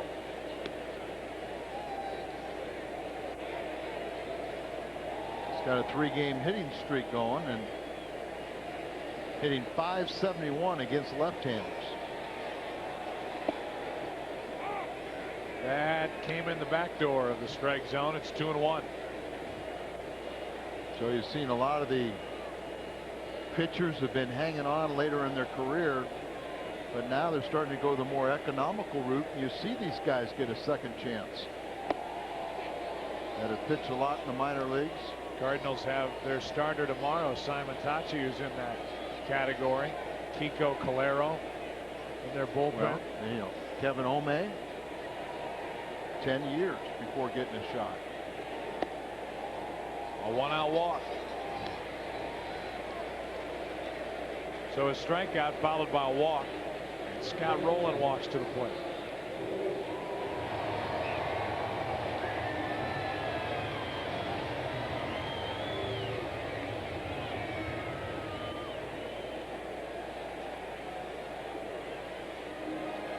Rowland tonight has walked, flied to right, walked again, and scored a run.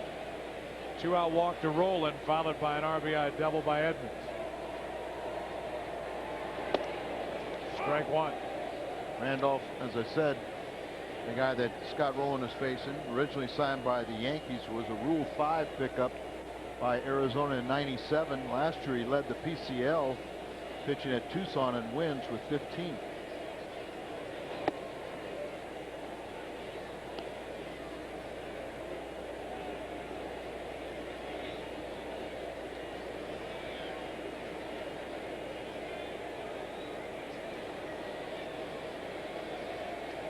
Perez at first, 1 out, Rowland.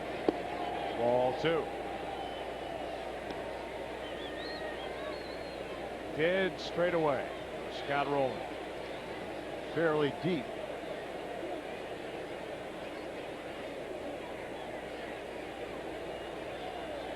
Average up over 320.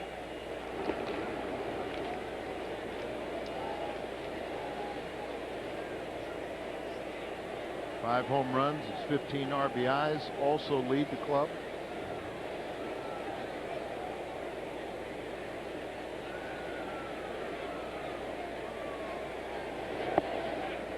3-1.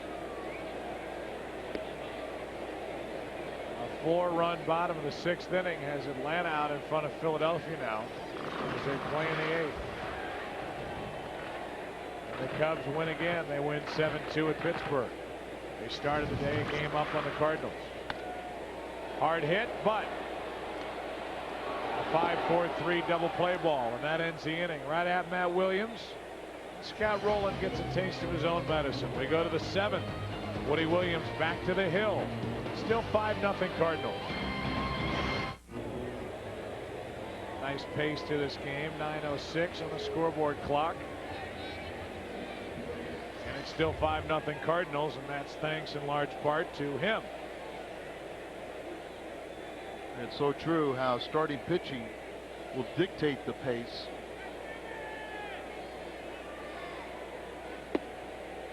Right down the middle for strike 1 to DeLucci.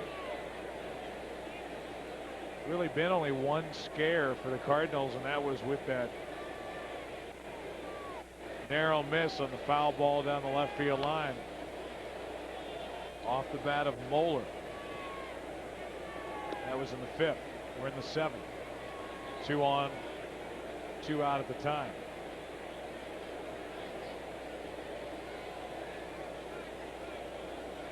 This doesn't figure to be a complete game night for Woody Williams. Might be happy with 7. 0-2. That stays fair. Goes right down the line. Eduardo Perez into the game, will turn and fire. It's a leadoff double. DeLucci came into this game with a .429 average against Woody Williams, 3 for 7 with a home run and 2 RBIs. Remember, he broke up the perfect game by being hit by a pitch, and now he picks up the 3rd hit. Breaking ball, kind of up a little bit in the zone, looping, and he just pulls it inside the first base bag down into the corner. Well, it's nice to see Izzy in uniform, but it'll be a while before we see him take the mound. He's not even throwing right now, is he? No. So we'll see. It won't take him long once he starts throwing. You know, Joe, if he wouldn't have had this setback, I predicted he would have been activated for this game. However, he did. Yeah. 1 ball, 1 strike on Matt Williams. And maybe if things go according to plan, we should see J.D. Drew when we're in Atlanta, the first stop on our road trip next week. A 1-1 pitch.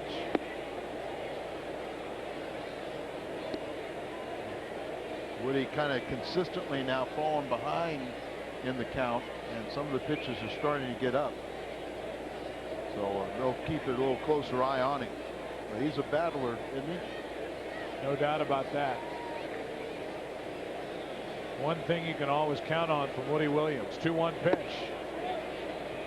Missing and missing up. The Cardinal bullpen, I'm sure, with any more hints of trouble, will get busy.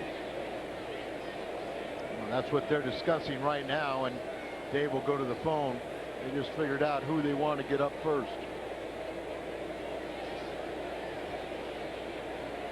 Williams should get something to hit. And he does, into left field. Got under it. Eli Marrero, who switched from right, is there to make the catch. 1 out. A lot of times you can judge a pitcher by strikeouts and pop-ups. How many pop-ups do you get means you've got movement on your pitches. How many strikeouts does Woody Williams have tonight? 5. Number 3 as the bottom fell out of that pitch. Right down the middle on a 3-2 pitch to Counsell, and then got Womack swinging. And 5 strikeouts, 4 of them come in the first 3 1/3 innings. So still getting some of the pop-ups. There's another. That's easy for Eli Marrero. 2 out. Lyle Overbay is finished, and now Steve Finley walks in as a left-hander and a right-hander get ready for the Cardinals. The right-hander is a former Diamondback, Russ Springer.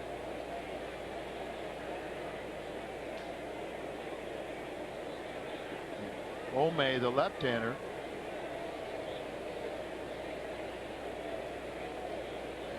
Kevin and Russ, and now they'll sit down Ome. A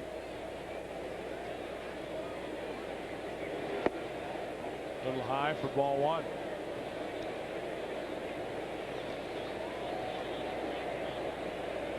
All right, Skipper Joe, to retires Finley.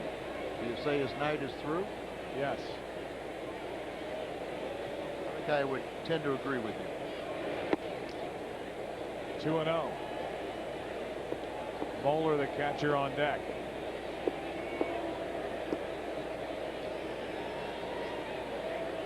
Cardinal bullpen has settled down a little bit.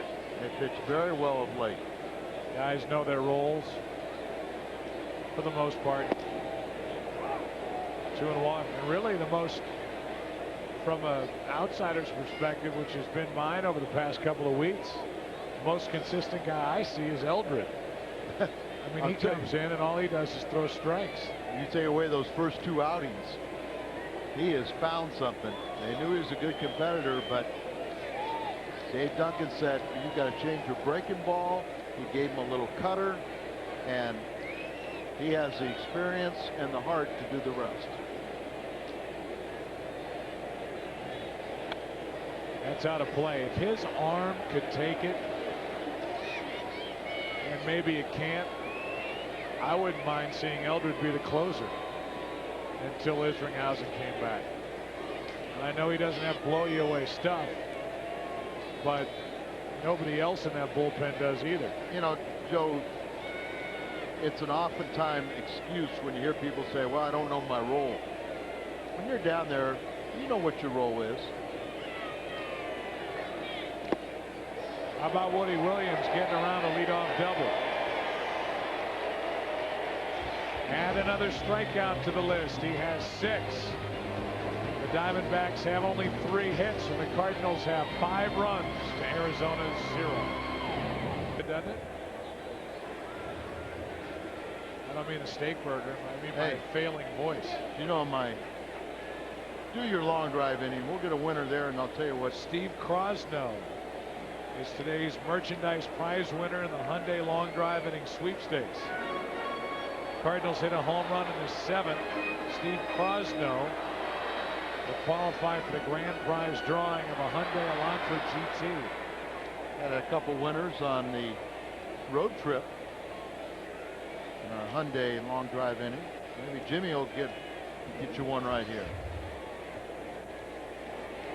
Edmonds hitting 400. Takes the ball. And Edmonds still looking for his first hit against a left-handed pitcher, but nearly 500 against right-handed pitching to keep his average right at 4 right now. 1-0. Lifted into deep right center field. Back and played by DeLucci. There's a stiff wind tonight. It's a mighty win. That sounded good. Jim, I think he's thinking, and he knew about the wind too, because I think he had a couple balls that were hit off of Woody earlier in the game that he wasn't sure. Randolph goes, ooh, man, that went a little bit, sounded awfully good, went pretty far. Renneria takes the ball. The Blues have tied the Canucks 1-1 in the 2nd. They win tonight. They advance. A 1-0 pitch off the end of the bat. Tyson Nash, who's been all over the place in this series, got the tying goal. Offensive force, Tyson. Right? Yeah, he is. Offensive in more ways than one. Offensive. 1-1 pitch. Renneria gets into one to left field. Got a shot. Back at the wall. It is gone for a home run. Renteria's 4th of the year, and it's 6-0 Cardinals. Wind blowing in, but muscles that one out of it. Second hit of the game, his 4th home run, 14 RBIs in the middle of this order, even without Albert Pujols, is still deadly. Centers that ball, got to go going up. Gonzalez goes back with this wind. You think you got a shot, but it goes off the bullpen mound, just on the other side. And congratulations, Steve Krosno qualifies for the grand prize drawing of a Hyundai Elantra GT. To register, visit a St. Louis area Hyundai dealer to complete an entry form.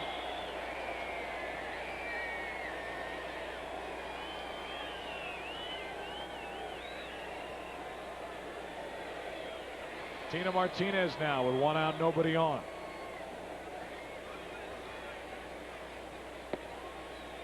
One and one. One of the quickest curtain calls. Just a little, hey, it's cold, let's move this thing along. 2 and 1.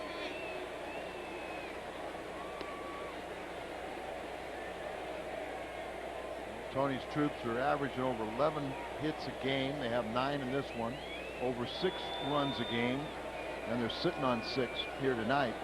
But excellent pitching has a 6-0 lead for the Redbirds. 2-1. 3 and 1. Smoke on the water, yeah. Fire in the sky. Listen to my voice, Al. I think I'm going to go record an album. Into right center field. DeLucci on the run. David DeLucci with a running catch. How about David DeLucci?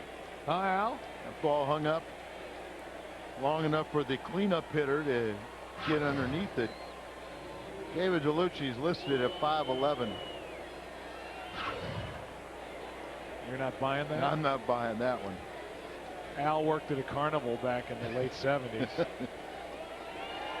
Step right up, young man. I could get him within 8 inches.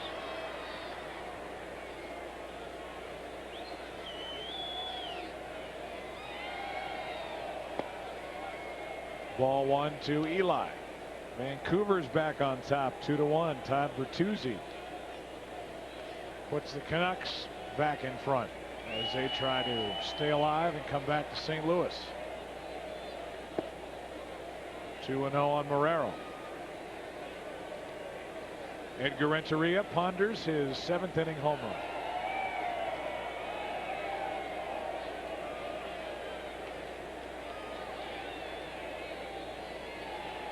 Two-0 pitch. 2-1.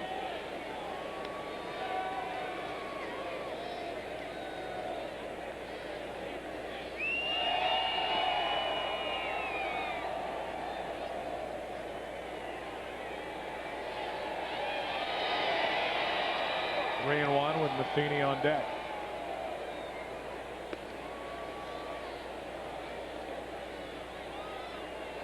Be disciplined, Eli. What if he turned around right now and screamed out, "Okay, I will"? I'd say good. Is that good? That's good. Disciplined and a line drive base hit. Second hit of the inning. The first hit that stayed in the ballpark. On the next Beyond the Glory, Mark Cuban used his riches to rescue a dying franchise. But his brash behavior rubbed many the wrong way. Make a plan, man with a plan, a rebel without a cause. Beyond the Glory takes you inside the hidden world of sports' biggest stars. Mark Cuban.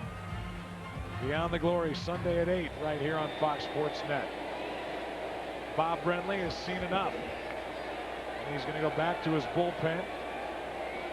Pat the back of his young left-hander, Steven Randolph. And look for another. It is 6-0 Cardinals. Woody Williams hanging around. Will he go back to work next inning? Pitching change.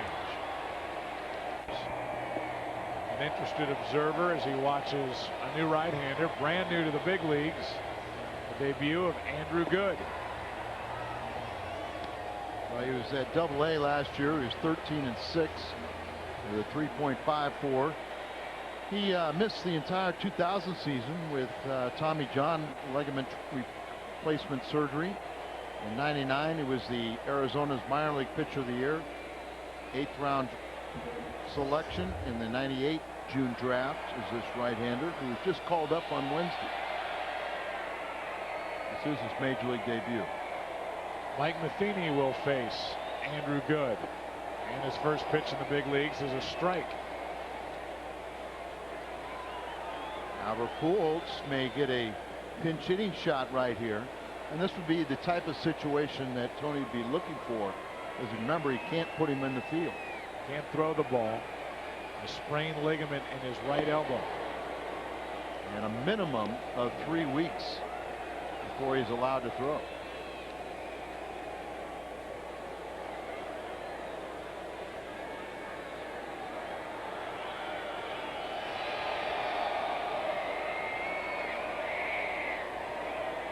What was your theme for the day? As We'll see. We'll see. That's right. We'll see. What do you think, Andrew Good? A little Brad Pitt-esque? Think he looks like Pitt? A little. Long hair versus long hair.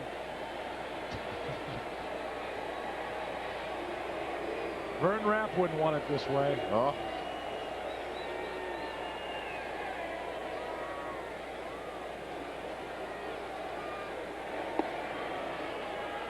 Two balls, two strikes.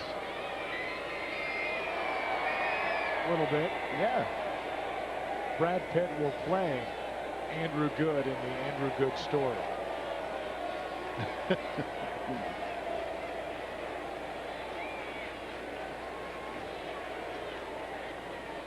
Not often are you born in San Diego but reside in Rochester Hills, Michigan. It's a severe climate change.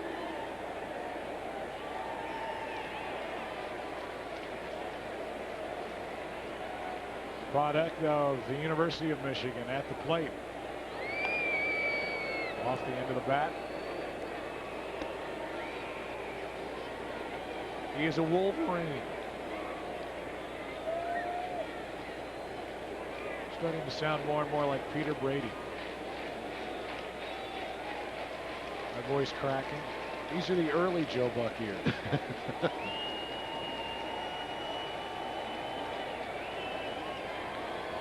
Well, it was a little hotter on your television debut. Yeah, that's for sure. 2-2 pitch. Popped up. Andrew Good retires. The only man he faces in the 7th. Baerga on the other end of it. Edgar Renteria with 1 out in the 7th went deep. We played 7. The Cardinals having fun tonight. Lead by 6.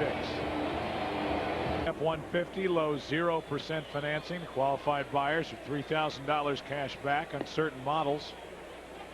Ford and your quality Ford stores. Your home run to Cardinal baseball fun. Woody Williams is indeed finished after going 7. No runs allowed, 3 hits, 6 strikeouts, no walks, hit batsman. And our call to the bullpen is brought to you by St. Louis Renaissance Grand Hotel, and it's Jeff Facero into the action. Al, I beg you to talk. Well, Facero's appearing for the 10th time. He's lost 1 game, and he's 0 for 1 in save opportunities. There was a missed double play opportunity. ERA kind of bloated a little bit, but it'll come down. A little less than 5 innings. He struck out 2. He's walked 2. Jeff, one of those very valuable guys with his experience, whether a starter, middleman, towards the end of a ball game, and everything in between. First up is Chad Moeller.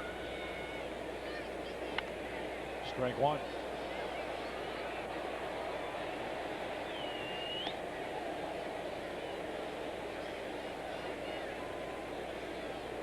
Moeller almost Hit a 3-run home run against Williams back in the 5th, and as we've said before, that's really the only scare of the night. Woody Williams was outstanding. Left side, tough play. Renteria has time. What a pick. 1 out. Good play by Tino Martinez on the other end. Tino, when you're hitting good, you feel so relaxed, and he's made a couple good scoops here. Catcher running, so he has time to plant himself, throw over the top. Ball sails a little bit on him, but look at the scoop at the other end. You know, Moeller had already tied his career high in home runs this year. Really? With 2. With 2. So trying to set a new personal best. Quentin McCracken. 1 out, nobody on, and it is McCracken batting for Andrew Good.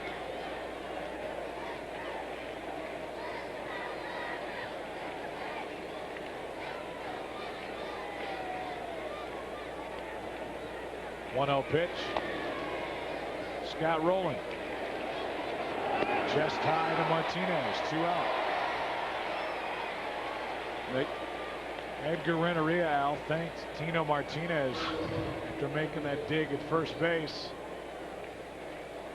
These guys got gold gloves because they earned it, but they also got help of the first baseman that saved some errant throws like that. Tino said, "Are you kidding, Edgar? I played with Knobloch.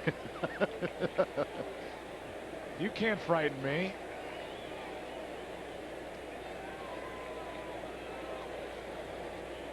Two out, nobody on for Counsell. Sarah would like to have a quick and easy 8th. 6-0.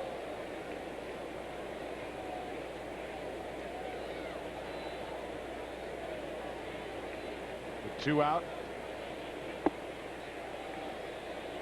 1-1.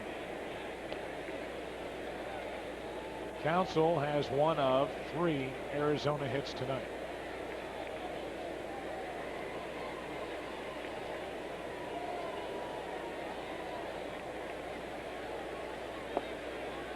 Two and 1. In the previous 3 days, he'd been batting the leadoff spot, and he was a 300 hitter. But it appears he's going to be either 2 for 4 or 1 for 4, barring a 8th and 9th inning breakdown.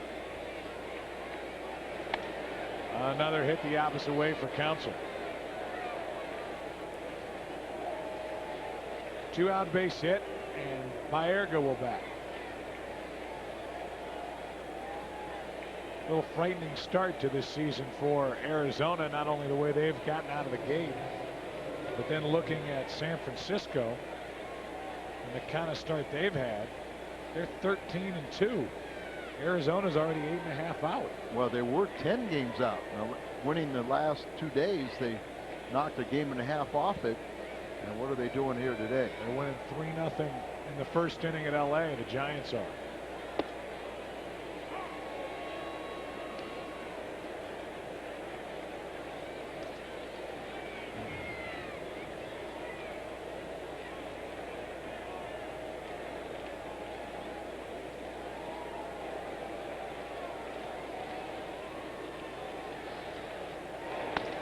Should end the inning. Good pitching tonight. And it looks like we'll see Albert to start the bottom of the 8th. Cards up by 6. Cardinals baseball on Fox Sports Net, brought to you by Smooth Busch Beer. An easy drinking Busch Light. Albert Pujols can't throw, but he can hit. Now talk. Well, Albert, in case you haven't, had an MRI yesterday and found he has a strain of the ligament that they always talk about in the Tommy John surgery, and he has been ordered not to throw for a minimum of 3 weeks. He's not on the disabled list because of that valuable bat, but it's still very careful how you have to use him, because you don't want to have him be the last position player and you're trying to do a double switch when he can't go into the field, especially if Woody Williams already started the game and you can't put him out there. That's where you might see one of these days is Woody take the field at some position. It surprises me that ligament doesn't come into play at all when you hit. I mean, I'm no medical person, but I would think extending your arms, that ligament's got to be used to some degree as Oscar Villarreal takes over. The only thing I can tell you is, remember on Wednesday, before he came home and had the MRI on the off day, he played first base and got 3 hits. So, and he was quite upset because he said, well, let me try to throw. And they go, no, it doesn't work that way, Albert. The 1-1 high. I'm not disagreeing. I'm not even questioning. I'm just surprised that it doesn't come into play. Because you would think that a vicious swing and get your arms extended, that it's got to pop that way or could. Albert's got a 6-game hitting streak on the line. The ulnar collateral ligament.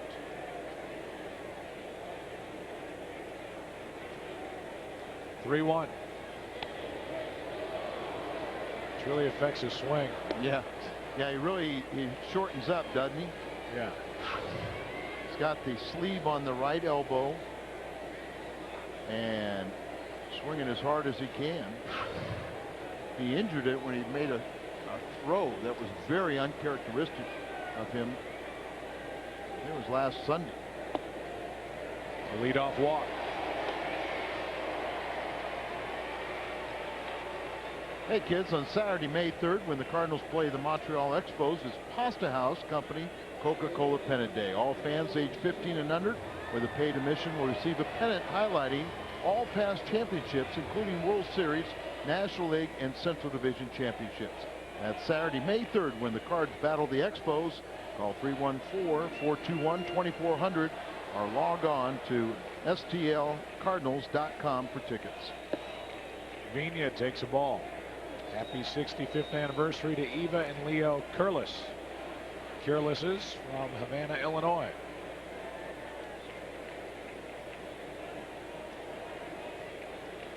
Vina has a hit. 1 ball, 1 strike.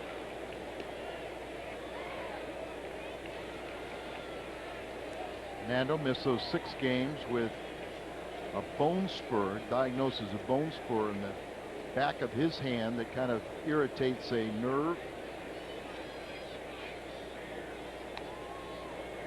1-2.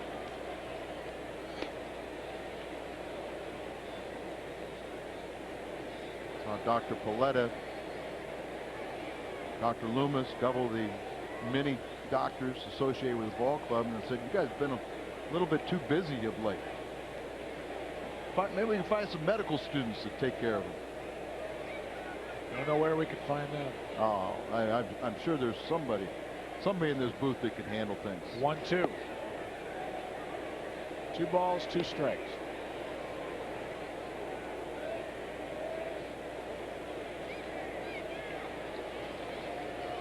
Fans are at home going, the Cardinals got another new announcer? Who's this chump?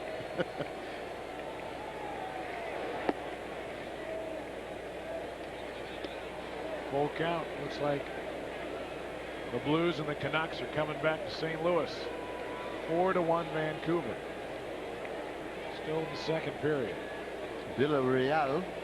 Oscar is from Nuevo León, Mexico.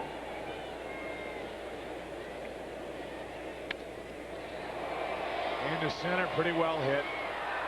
Finley will get there as the wind knocks it down. 1 on, 1 out. Al, will you disclaim this broadcast? This copyrighted telecast is presented by the authority of the St. Louis Cardinals and may not be reproduced or retransmitted in any form, and the accounts and description of this game may not be disseminated without the express written consent of the St. Louis Cardinals. Cardinal Baseball is a production of Bud Sports and is an exclusive presentation of Fox Sports Net. Gary Robinson will bat. Palmeiro, Eduardo Perez, and now Robinson in this spot. Good tailing pitch for a strike. .273 start for Carey.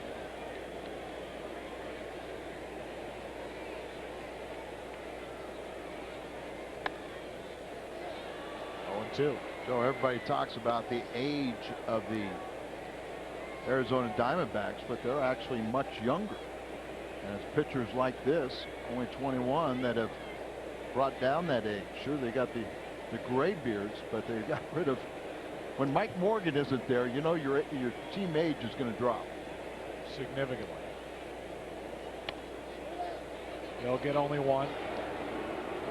2 out. Pujols down to second. Now Rolen will bat.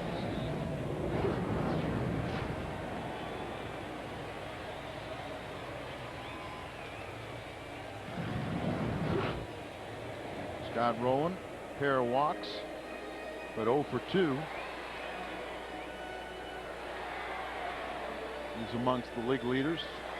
Could be as high as tied for second with Barry Bonds in the walk department.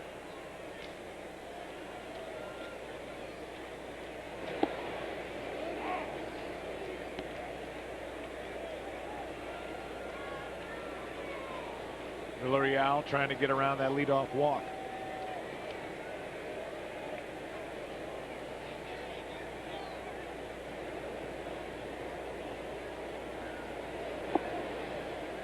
Wall and a strike.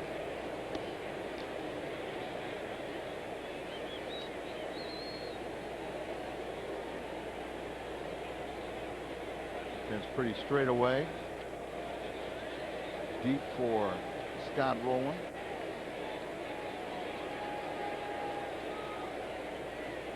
The 1-1 pitch. 2-1. Cardinals will need a new pitcher when they hit the field in the ninth.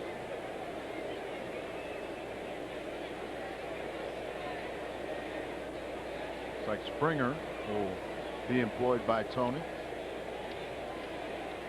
2-1 pitch. Villarreal dropped down a bit. It's 3-1 with Edmonds next. Springer's done a nice job. It seems like every time we make a stop, he goes to say hello to former teammates.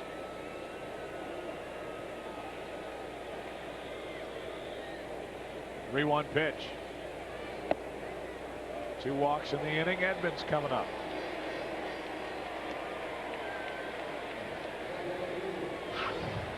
Back to Tony on the ball 4.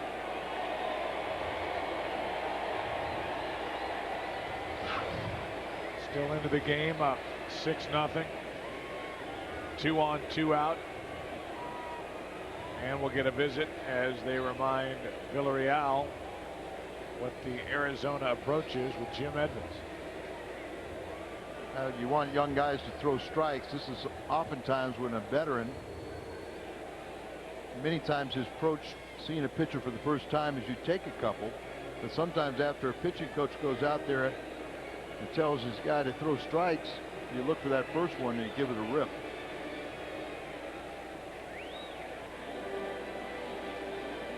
Fox Sports Net introduces 5, 4, 3, 2, 1, the only show taking you inside the world of extreme sports every weeknight.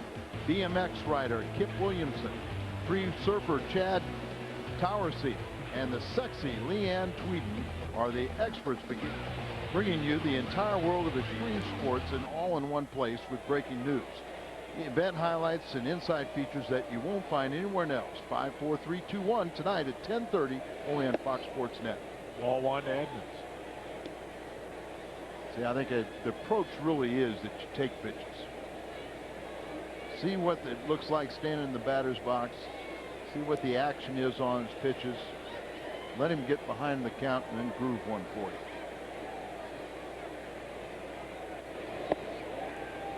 And he does just that. Looking at 2 pitches, it's 1-1. Didn't quite like that call, but early in the count, you don't mind it. It's okay. You got 2 more.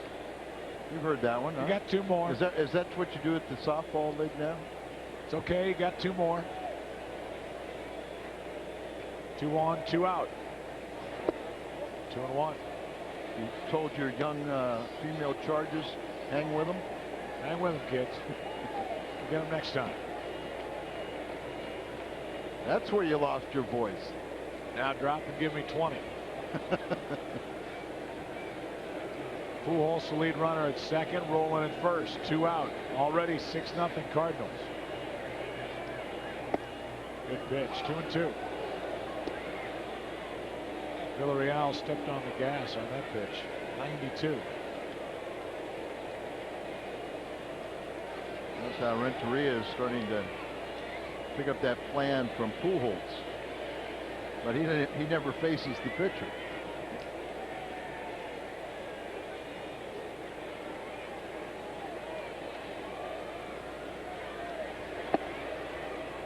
It is certainly within the pitcher's right to have the umpire move Renteria back into the on-deck circle. I mean, he's got to be somewhat in the line of sight of Villarreal. He's right behind the hitter.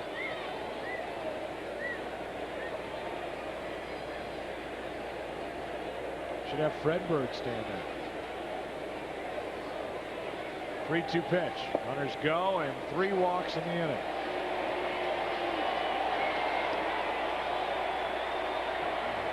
And Renteria, who homered his last time up, bats with the bases loaded.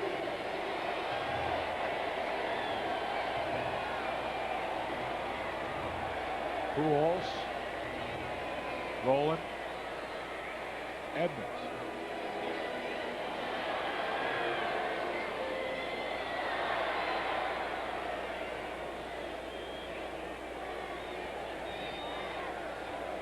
Renteria hitting .348.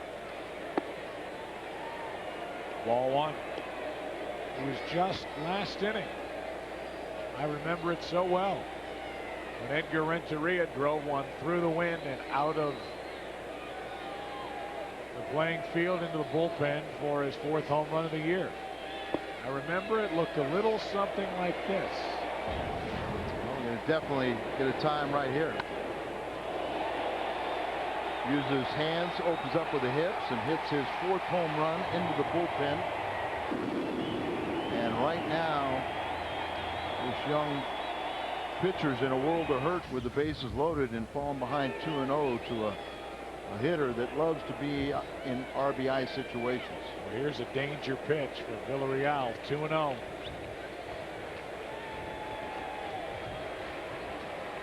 Edgar will jump on this if he likes it.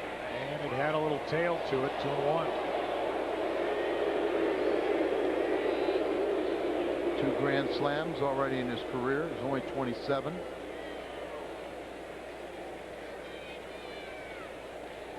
Three of the Cardinals' best on the bases, ready to run. 2-2.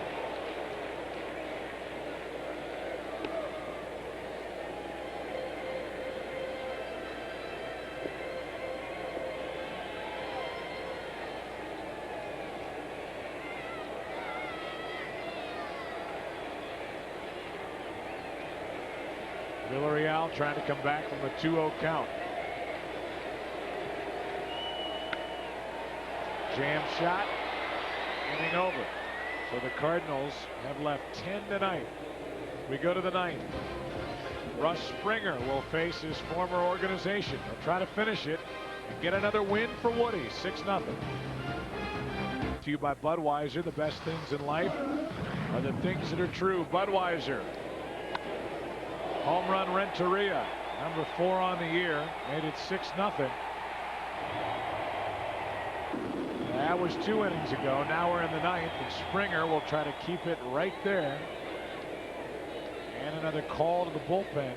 Brought to you by St. Louis Renaissance Grand Hotel, official hotel of the Cardinals on Fox Sports Net.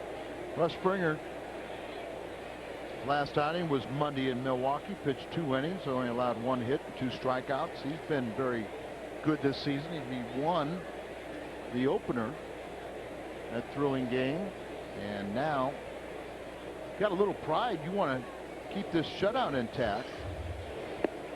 because Woody Williams would be his 3rd start, and all 3 games would be combined shutouts. 3-0, 7-0. Right now it's 6-0.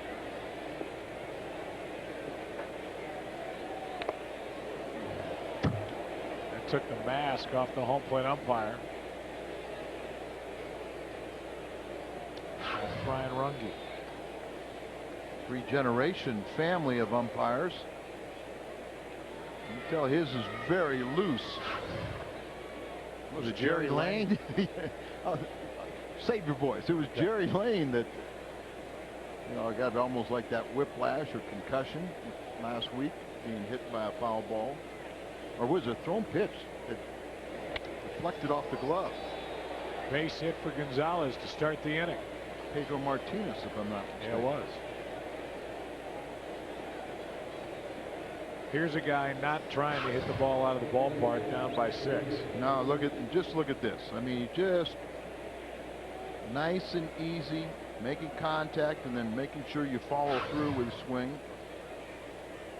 These two were best friends growing up in Tampa. And I think when it's all said and done, they're going to be both pretty proud of what their careers. Now with a 6-0 lead, you play behind with another left-handed batter. David DeLucci. Your best friend wouldn't deke you, would he? Nah.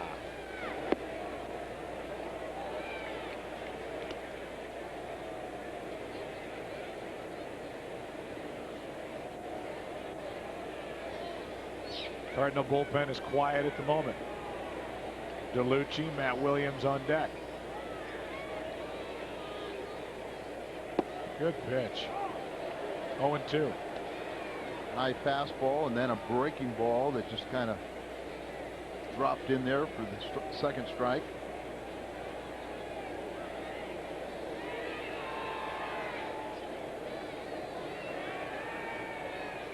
And 0-2.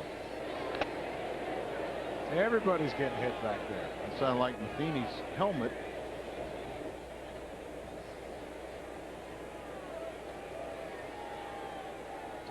Some days you just can't wait for it to end.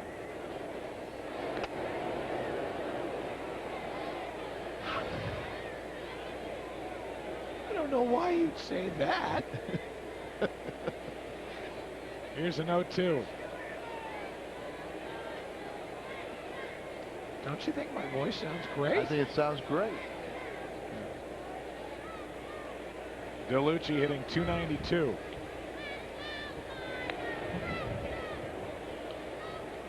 Swinging at everything. Gonzalez took a pitch up and away and lined it into right. DeLucci hanging in there at 0-2. Throwing something down and away, trying to get him to pull that pitch and hit a nice little ground ball, and you turn 2. Looks like they're going to come in. And off the plate, 1-2.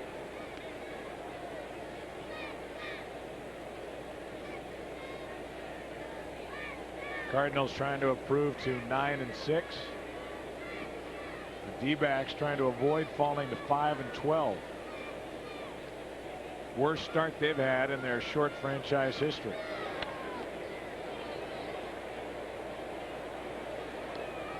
If you were with us at the very beginning, right at 7 o'clock straight up, that's exactly what we talked about.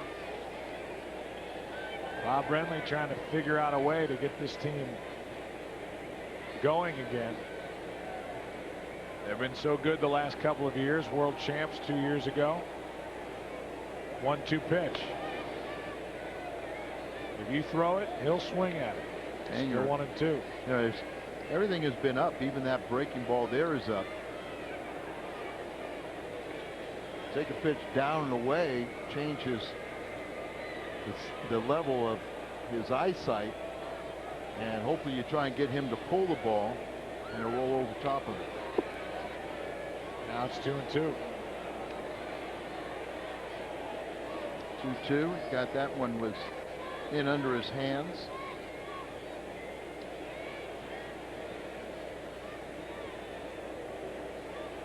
Fastball. Let's see if they go away a little bit.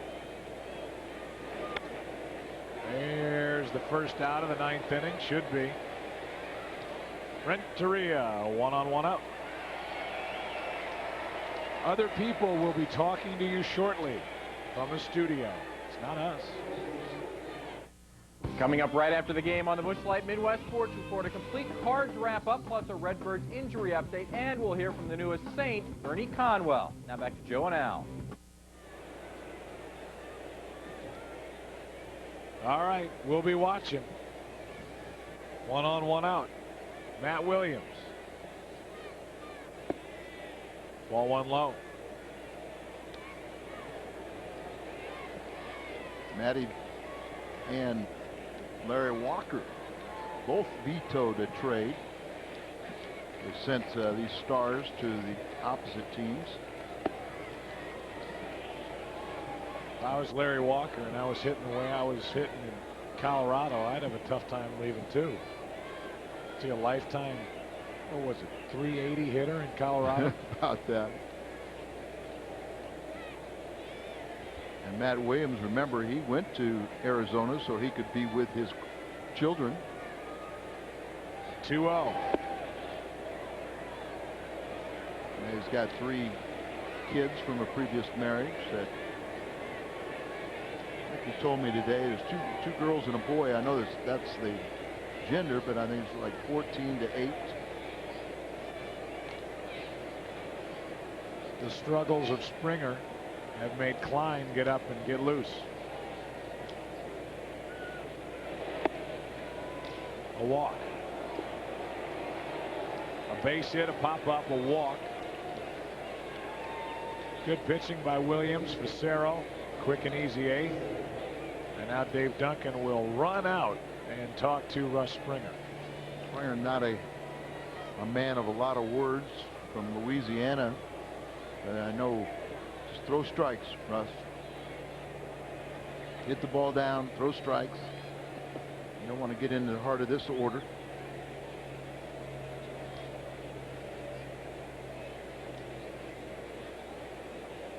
Luis Gonzalez checking on the health of Vina, asking him how his hand is. See, that's why he's the nicest guy. Nice guy. Nice guy. Father of triplets. I'm sure tomorrow he'll be asking about your voice. Hey, you all right, man? Hey, I'm okay. Thanks. 2-on-1 out. Good pitch. Lyle Overbay. He could cut the lead in half. It's 6-0. 2-on-1 out. Overbay has base hit tonight. He struck out, singled, and flied out. Extended his hitting streak to 11 games. 2 good pitches from Springer. Yeah, that was a real good. Really took a lot off the breaking ball. Young guy's got some talent, but definitely can pitch to him. You make mistakes. He's going to be one of those cripples hitters. You make mistakes, he jumps all over them. The magic words were said by Dave Duncan. Russ, just throw strikes. Or I've got dinner reservations and I want to make them, so throw strikes. Must be going to Steak and Shake. I can tell you, you know, it's getting, we're getting closer to Mother's Day. The Roboski ritual is Steak and Shake and then go buy plants for me to plant. That's it? Yeah. It's my therapy again this year.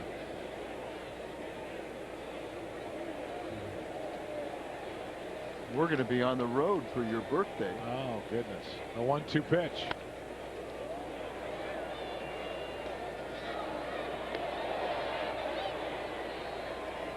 So happy birthday. Thank you. Early. Thank you. Thank you. Stick around and acknowledge it.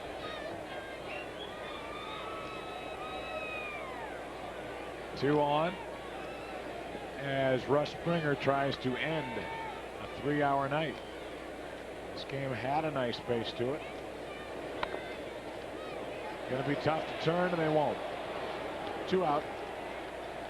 And that's a veteran play by Martinez. Didn't have it, didn't feel right. So get the second out up by 6.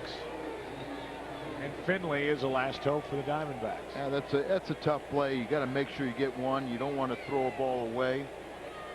I'm sure that's what you tell the Natalie and the girls in softball is That's right. defense wins ball games. So always make sure you get one out. First baseman, you look there, but you're kind of throwing in. You're throwing to the shortstop, who's going to get be cut off. That runner's coming right in front of him. That's foul.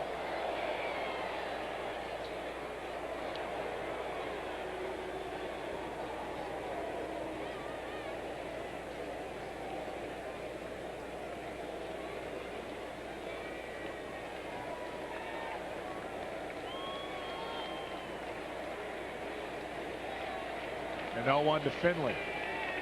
Hitless tonight. Will that stay in play? If it does, we're going home. We are still playing. Stayed in play. I lied. 3 guys got there, but nobody came up with it. They're all kind of looking at each other, and you can understand why Vina and Marrero weren't too anxious to get too close. They've done that trick before. Yeah, they did that opening day. They kind of got in the way of it, right in that corner. So Marusa going to have to let his stomach churn a little longer. Well, he would love to get through this game without having to use Klein with the left-handed bats this team has in the day game tomorrow. 0-2. Don't you know Steve's new name? Just in case. Just in case, Steve Klein. Just in case. That's Justincace.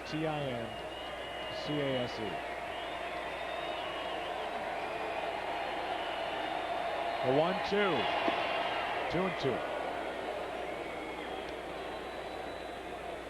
Steve Klein also wanted to send his best to Dale Lopino, who's recuperating.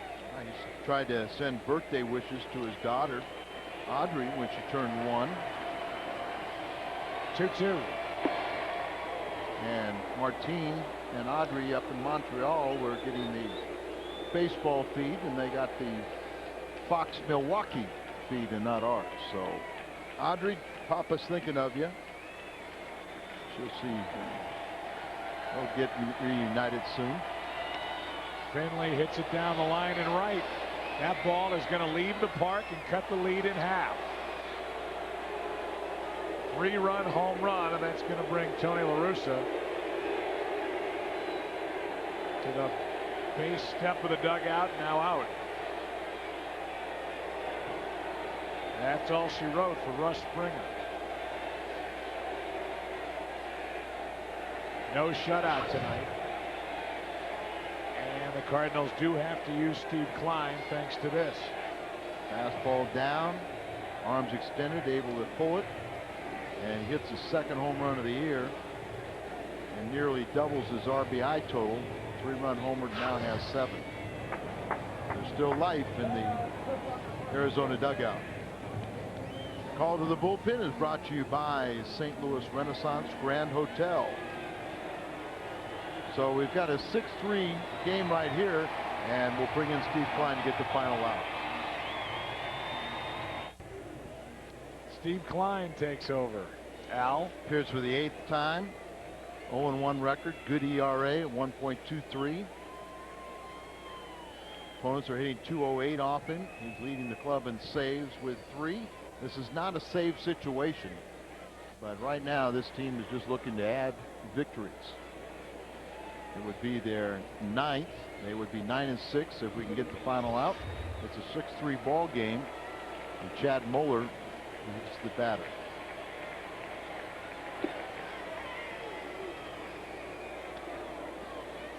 One ball, no strikes.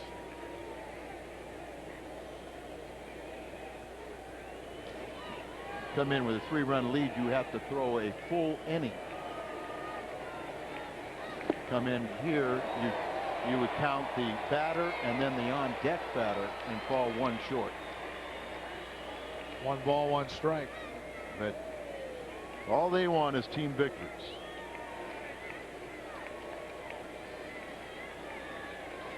It would be the team's 9th.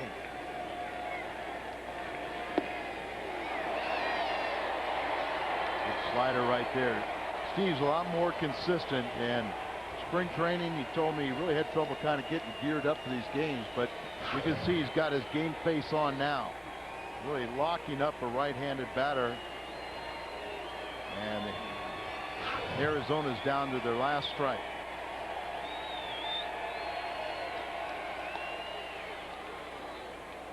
And it stays that way.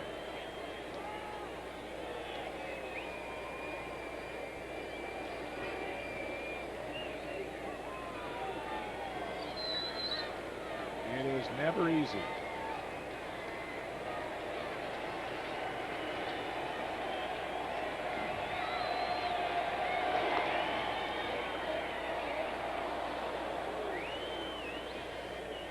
Never right off the end of the bat. Didn't stay fair. Tomorrow's game on WB11. Simon Tachi pitching for the Cardinals, looking for his first decision. Byung-Hun Kim, submarine, former closer. Submarine style pitcher, is on the mound as a starter for Arizona. Here's another 1-2 pitch to Moeller. And the game breathes on. The Diamondbacks are one base runner away from bringing the tying run to the plate. Well, the Roosters can't be happy. Saw a 6-0 lead turn into a 6-3 lead, and now a base hit brings up the new pinch hitter, Junior Spivey. He's off to a slow start, but he was an all-star last year. Second baseman.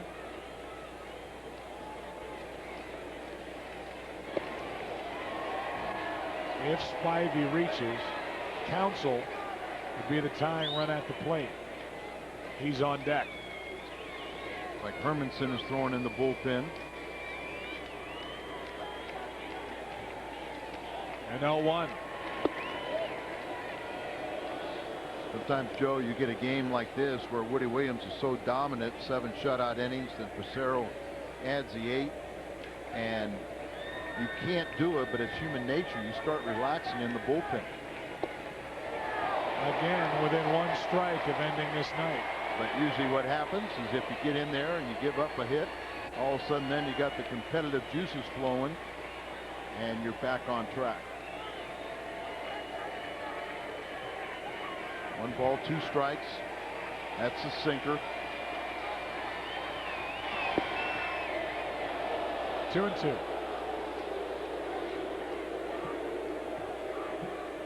Looked like Tony was upset with that fastball to Moeller.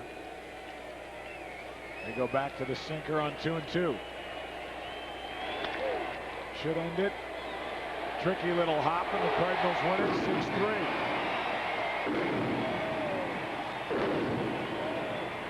6-3. Woody Williams now 3-0, and he deserved another one. Final score tonight, 6-3 Cardinals. Right back with a complete post-game report. Now it's time for Midwest Sports Tonight. Let's go to the studio.